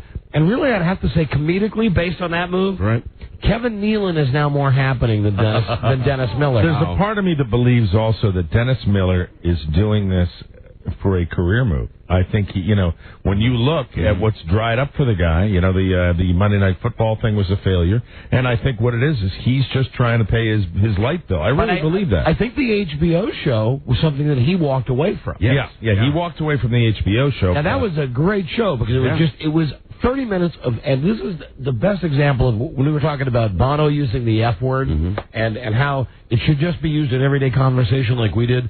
Like we do off the radio. Right. The best thing about watching Dennis Miller on HBO is when he would just be talking and going, oh, that effing guy. Or, did you see that effing car? It's effing unbelievable. Now, he's not saying it for shock value. Right. And he's not saying it because it was really so effing unbelievable. It's just the way guys talk. Absolutely. Just the way guys talk. And it's very disappointing to see a guy who I thought was the, kind of the voice of not protest, but the irreverent kind of satirical guy that's tearing all the institutions down, and that's where his comedy comes from. And to think they're just adding him to the list of party hacks. I just thought of another one. Dana Carvey has now moved up higher on the funny scale. Oh my God! Dana Carvey does those awful potato chip commercials. Have you seen them where he plays a man and a woman at a poker table? No, I haven't. No. You've not seen them? Are they horrible? I really got to take you to task on that one. Really think about the Pringles ad. Really think about it. Okay, and think about what Dennis Miller is doing now. But what if he's funny doing what he's doing? Because there's nothing funny about the Pringles ad. Okay, maybe Dennis Miller could make being a conservative funny, but I think if Dennis Miller is going on shows like Sean Hannity... Yeah, he's taking it much more seriously. He's not going to be able to goof on them. Like, for instance, how do you not goof on Bush? How do you not goof on Schwarzenegger? Really, what's left? Really, how do you not goof on... Not that there's not plenty of dummies to goof on in the Democratic Party. I mean, get out your cigars. But how do you not goof on that? Yeah, I don't know. CNBC has hired Dennis Miller to host a primetime political talk show. It's a multi-year deal. The show starts in January. It'll be on 4 nights a week at 9 Eastern. The now Republican comedian says he'll use the same approach as if he were crossing a prison yard late at night. Quoting him, "I zigzag to stay ahead of everyone." You know what? Really, he's going to lose a tremendous fan base. I because think so. I got news for you.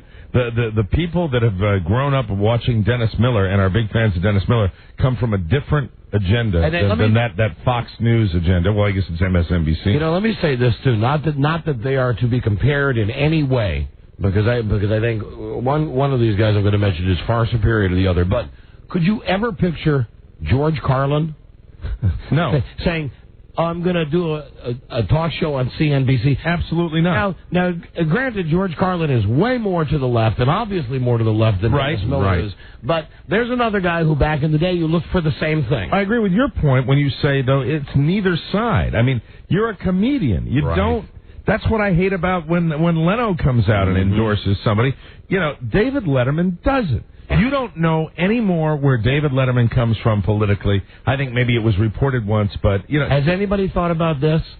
Is it possible, if Dennis Miller in his own mind believes he's come to the end of the road, that the books have dried up, the TV show has dried up, that if he gets this job, he could be like Sonny Bono and run for senator? Sure. And people would take him seriously. That's a possibility. Sure. First Saturday Night Live member to be elected to the Senate. But he was the guy that used to pick on everybody. Right. And I'm very, very disappointed at that. Yeah. You know? It made me laugh out loud. And a lot of times it would drive my wife nuts when I would be reading a Dennis Miller book. And I'd laugh out loud, and I'd go and I'd read it to her. And I'd say, "Listen to this." And she said, "Why are you reading? Show it to me. I'll read it." I said, "No, it's not as funny. Yeah. Right. I got to read it to you." And then she just sit there and go, "Oh, okay, it's funny, but it's not funny when you read it.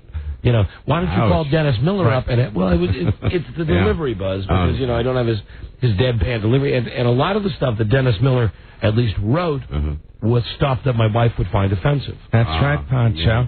Because he would not only throw in... My wife is smarter than me, certainly. Some might question her sanity and how smart she is, the fact that she's still married to me. But she doesn't like the fact that he throws in the big 25-cent words all the time.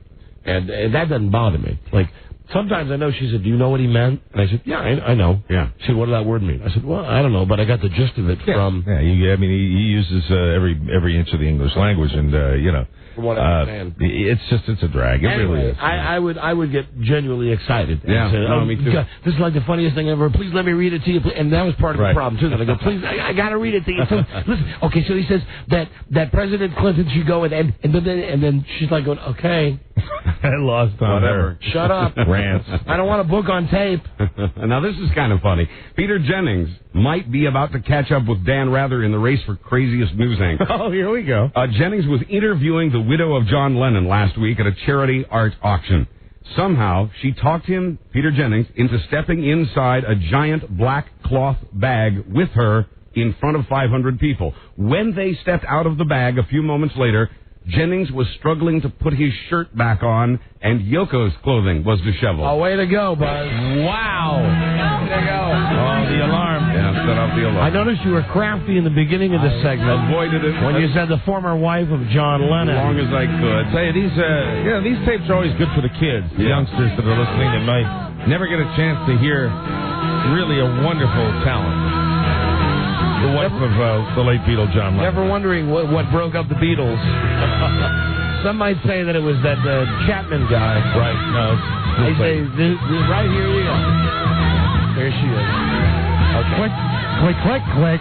There she goes. The Yoko Ono. God. You know, that is great Halloween music, though. Yeah, it is. Jennings' wife was watching from the front row when all this occurred, and Jennings' wife was sitting next to Peter's mother-in-law at the time. Peter, we in this big black bag. Ay, sucky. Oh, cut it out. Cut it out. Please cut it out. I touchy you. Peter's got some splaining to do. Yoko, I have news for you. We are on the air. Let me take off my big, gigantic grasses. Yoko? This is Peter Jennings. Would you like to see my nipples? Oh, yes. Yes. Here in this bag. He's like, I am your takeout dinner. I think it's time for a little Canadian Asian fun. Cut it out. How do celebrities... Oh, right next to the beanbag. How do celebrities celebrate Halloween? With great joy, it turns out. Quoting young Frankenstein director Mel Brooks, we have set our pumpkins and treats to give young children strokes and heart attacks. It's true, says his wife. Dad's a humanitarian, says his daughter.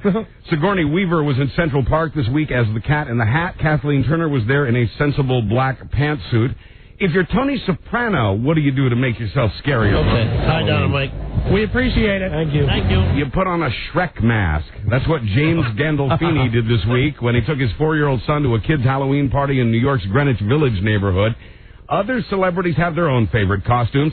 David Schwimmer from Friends likes to be Dracula. Hank Azaria likes to be Batman. The woman from Chris Isaac's Wicked Games video says she'll go as a hamburger. It's something only a supermodel could pull off. And Billy Baldwin says he went as his brother Alec last year, quoting him, I just acted very rude. Oh, that's funny. Now, is he the Baldwin that's called our show? No, that's Daniel Baldwin. Daniel Baldwin. Right. I get that mixed. We've been called by Daniel Baldwin and also Tito Baldwin. And it was Alex, the one that was in the Hunt for Red October. Alec. I love calling him Alex. I know it's A-L-E-C, but I love calling him Alex.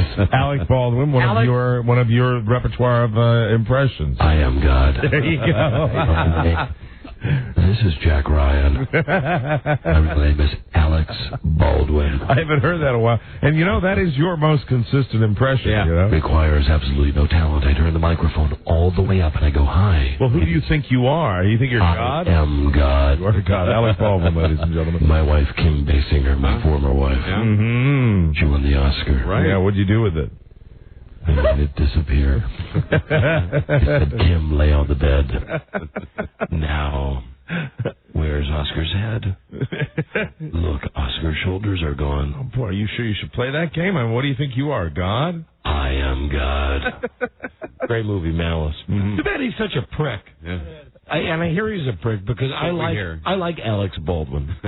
Alex Baldwin. I like calling him Alex. Sir Alex Guinness. You know who else I like? Who? From the Ron and Fez show. His name is El Jefe, but what's his real name? It's Alec. What's his last name? Hinojosa? Alec Hinojosa. That's who I like. Music. Very cool. Yeah, that's Jefe's real name. Alec Hinojosa. Way to go, Jefe. Nice.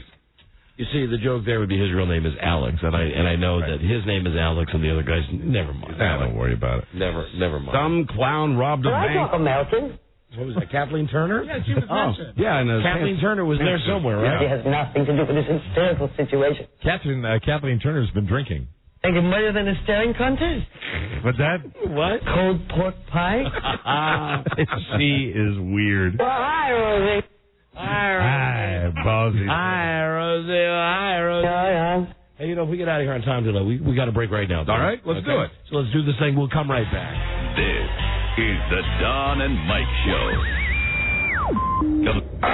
Gosh, I hate to interrupt. It's all been so incredibly fascinating and entertaining and instructive. Really, the time has just flown by. The Don and Mike Show.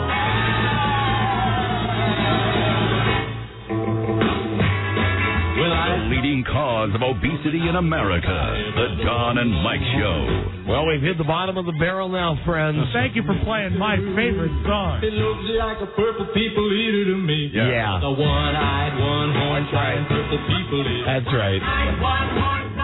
That's right. That's nice. Okay, thank you.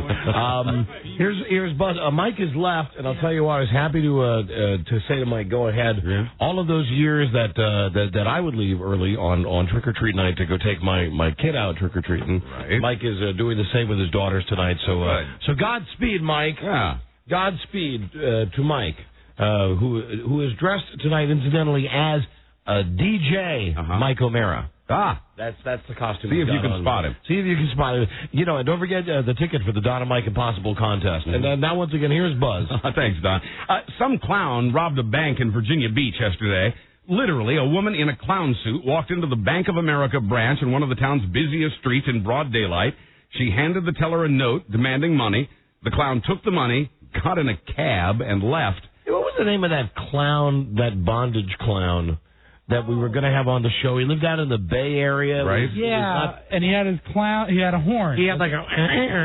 Give me a second, I'll come up with it, okay. I promise. Well, the suspect in this case was last seen in white face with a rainbow wig, an equally colorful costume, and white shoes with white gloves. Anyone matching that description should be reported to the police, even when there hasn't been a bank robbery. Alan Line. No. Continuing the jittery clown. There you go. Continuing one of the year's biggest injustices, 65-year-old comedian Tommy Chong is still in prison. Well, now, Buzz, I know that this is a topic that's very hot. Yes. In the mind of Joe Ardinger. And me. Oh, and you're hot about this as well. Absolutely. This is totally unfair. He's in prison for selling plastic water pipes on the Internet. A federal judge has refused to release Chong even while his case is being appealed. But hold on, I bet we're getting the stuff about the guy, about the clown. The clown? Let me see. Hello, Don and Mike show. Hello? Crap on ice. Hello, Don and Mike. No, on Marshmellow. Ouchie the clown. What's his name? Ouchie the clown. Ouchie. With a straight razor. That's right. Oh, I'm sorry about that. Ouchie the clown is correct. Winner. You're an instant winner. What's your name? Jeff. Hi, Jeff. Where are you from? San Francisco Bay Area. Ouchie the clown. No. You won the NBA prize pack. Order NBA League Pass on Cox Digital Cable today, or go to Cox.com. LeBron who? Pardon me? LeBron who? And pardon this interruption, you've also won The Sopranos, the 4th season DVD box set, and that is from The Sopranos and HBO and all the people. Thanks for listening. Good job. All right, guys. Thanks for remembering about Ouchie the clown. And he'll shave you with a straight razor. Yeah. Good memory. And he's from the Bay Area, right? You bet he is. Right, Ouchie the clown. OuchieTheClown.com. Okay, thank you. Hold on a second. Thank you. Okay. I bet that was that might have been Ouchie. Yeah, might have been him. So 65-year-old Tommy Chong in prison to stay, apparently. Federal prosecutors for the Bush administration say Chong got rich by glamorizing drug use and trivializing law enforcement. I would argue that the prosecution of Tommy Chong trivializes law enforcement, but that's just me. Is Dave there? Did you say he was 65? 65 years old. That's like Liddy. He's a real threat to society, that Tommy Chong. Hey, Dave, it's me, man. Dave's not here, Let me in. Dave's not here, man. Dave? Catherine Zeta-Jones is just one of the guys in a very sexy, curvy kind of way. In an interview with a German magazine, she says she gets along better with men than women, drinks beer straight from the bottle, is lazy, and a horrible cook. This is Catherine Zeta-Jones. Hi. Sometimes when she's not working, she says she even skips brushing her teeth. Well, I guess you could take that. I'd get past that. Yeah. I think that would work. Yeah. He's not here to discuss it now. One day, he loves her. We'll discuss. No, not. Yeah, he loves her. Yeah, right. Who doesn't he love? Sure. But I was going to mention the tooth thing. Oh, that Mike, we were talking off the air about tongue scrapers recently, and Mike is not a fan or hadn't heard of the phenomenon that is tongue scraping. And I guess he got one, and he's not impressed with it. Oh, I got one, and I'm very impressed with it. And I say if you're in a pinch, use a butter knife. Yeah, that'll work. Because really, Rob, I've done that. A spoon, actually, would be better. Not to be very Jethro Clampett-ish, but I have used a butter knife. One that has... Here's mine. A razor blade. A straight razor. Yeah, go easy. I do like a butter knife that has the very tiny... sharp edges on it. Serrated edge. Yes, and you go up and down on your tongue, and you are just as fresh as the day is long. By the time your toast is ready, you're done. Well, all right. It's all one big family. Right. It's all one big family. You've got to, and I say this to my wife all the time. Yeah. You know, we're constantly kissing and touching. So what does it matter if I take a knife out of the drawer, scrape my tongue with it, and it happens to find its way back into the drawer before it goes into the dishwasher? Wipe it on your pants and you're good to go. Very interesting for someone who house sits for you occasionally. Right, and that's why you should never use the utensils unless they come right out of the dishwasher. I'm bringing plastic utensils. and you got to watch it, too, because I told you my wife is such a super spy. Yeah, what was up with that? Nothing. It was just... that was a light night for me. Rob... How many bottles did you find? No, last weekend, we was one night that we were gone to go down to Clemson to see Bart for Parents Weekend. So Robbie's house sat us for one night, and there were 6 cans, 6 empty Miller Lights. Not much. I mean, and I was watching that on VH1. They have that I Love the 80s Strikes Back. Well, there you go. Yeah, and you just open a 6-pack, and gosh, where does the evening go? Time flies. Wow. And then you get out a butter knife, you scrape your tongue, and then you put it back in the drawer, and you say, hey, maybe Rob will use this tomorrow morning. Because if he's been drinking, he's going to wake up with bad breath, and he's going to want to scrape his tongue. And maybe he's like me, and maybe he'll just use one of the knives right out of the drawer. In fairness, I have only on one occasion, I think, in my entire life, ever just wiped the knife on my shirt or my pants and put it back in the drawer. And you can't beat that shine. And it was a long time ago. Okay. It was a long time ago, before we lived in the house we're living in now. Well, use a spoon because you want to get every drop. Now, why is a spoon better, Buzz? Well, because of its shape, and you're really supposed to scrape. When you scrape your tongue, you want to be sure and get as far back as you can without gagging, because that's where the really bad stuff is. Yeah, you're right about that. Yeah, you're right. So a spoon, you say? Yeah, and then wipe it on your pants, put it back in the drawer. Rob, go give me a spoon. Okay, hold on. You have a plastic spoon around anywhere? Hold on. Okay. Somewhere. Go ahead, Buzz. What's the scariest movie scene ever? What do you think? Oh, God, the scariest... now, you got to give me a second on this. Sure. There are a lot of movies to remember. I've seen a lot of really, really great movies. I got a spork. Will that do? Yeah, it's plastic. That'll do. The scariest movie ever, I would say probably Fletch. Well, no, according to a recent survey of the Brits, it's the Here's Johnny scene in The Shining. Oh, it was an ad lib, right, by Nicholson? Yeah, I believe it was. So you would take the spoon like this, like that, like this, right? Careful, it's got points. Yeah, it's a spork. Okay, don't choke, don't gag. I haven't heard you make that noise since the Marshmellow race. And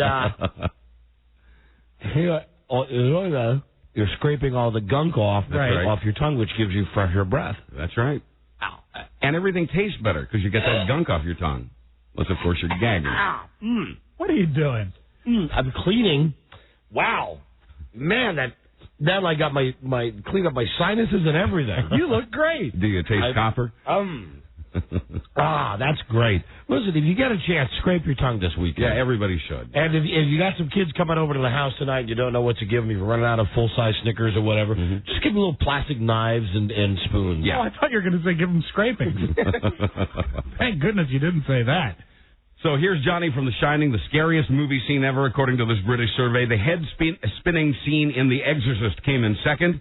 A severed head popping out of the bottom of a boat in Jaws was third.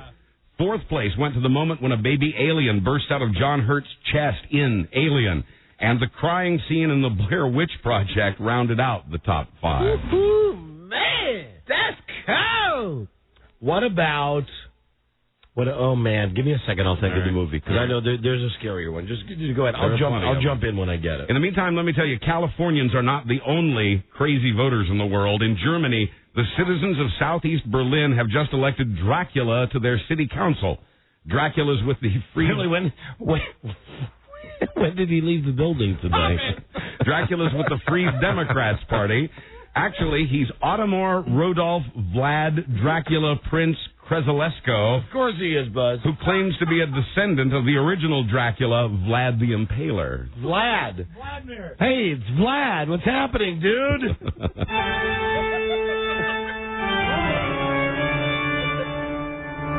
I'm still thinking about the scariest movie I've ever seen.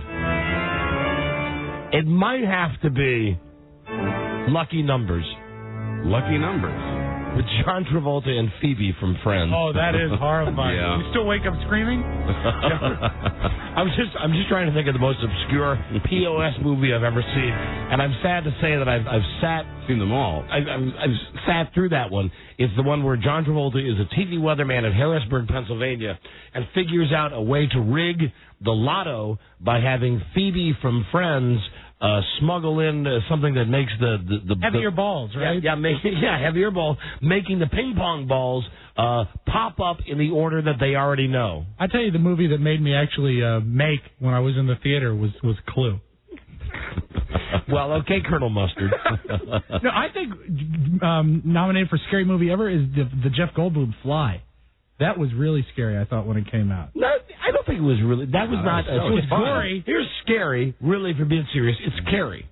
Yeah. And Tell me about it. I don't mean your wife. I mean, that's the first time I can remember going to a movie when I was a kid when that hand came up at the end. Yeah. That was it.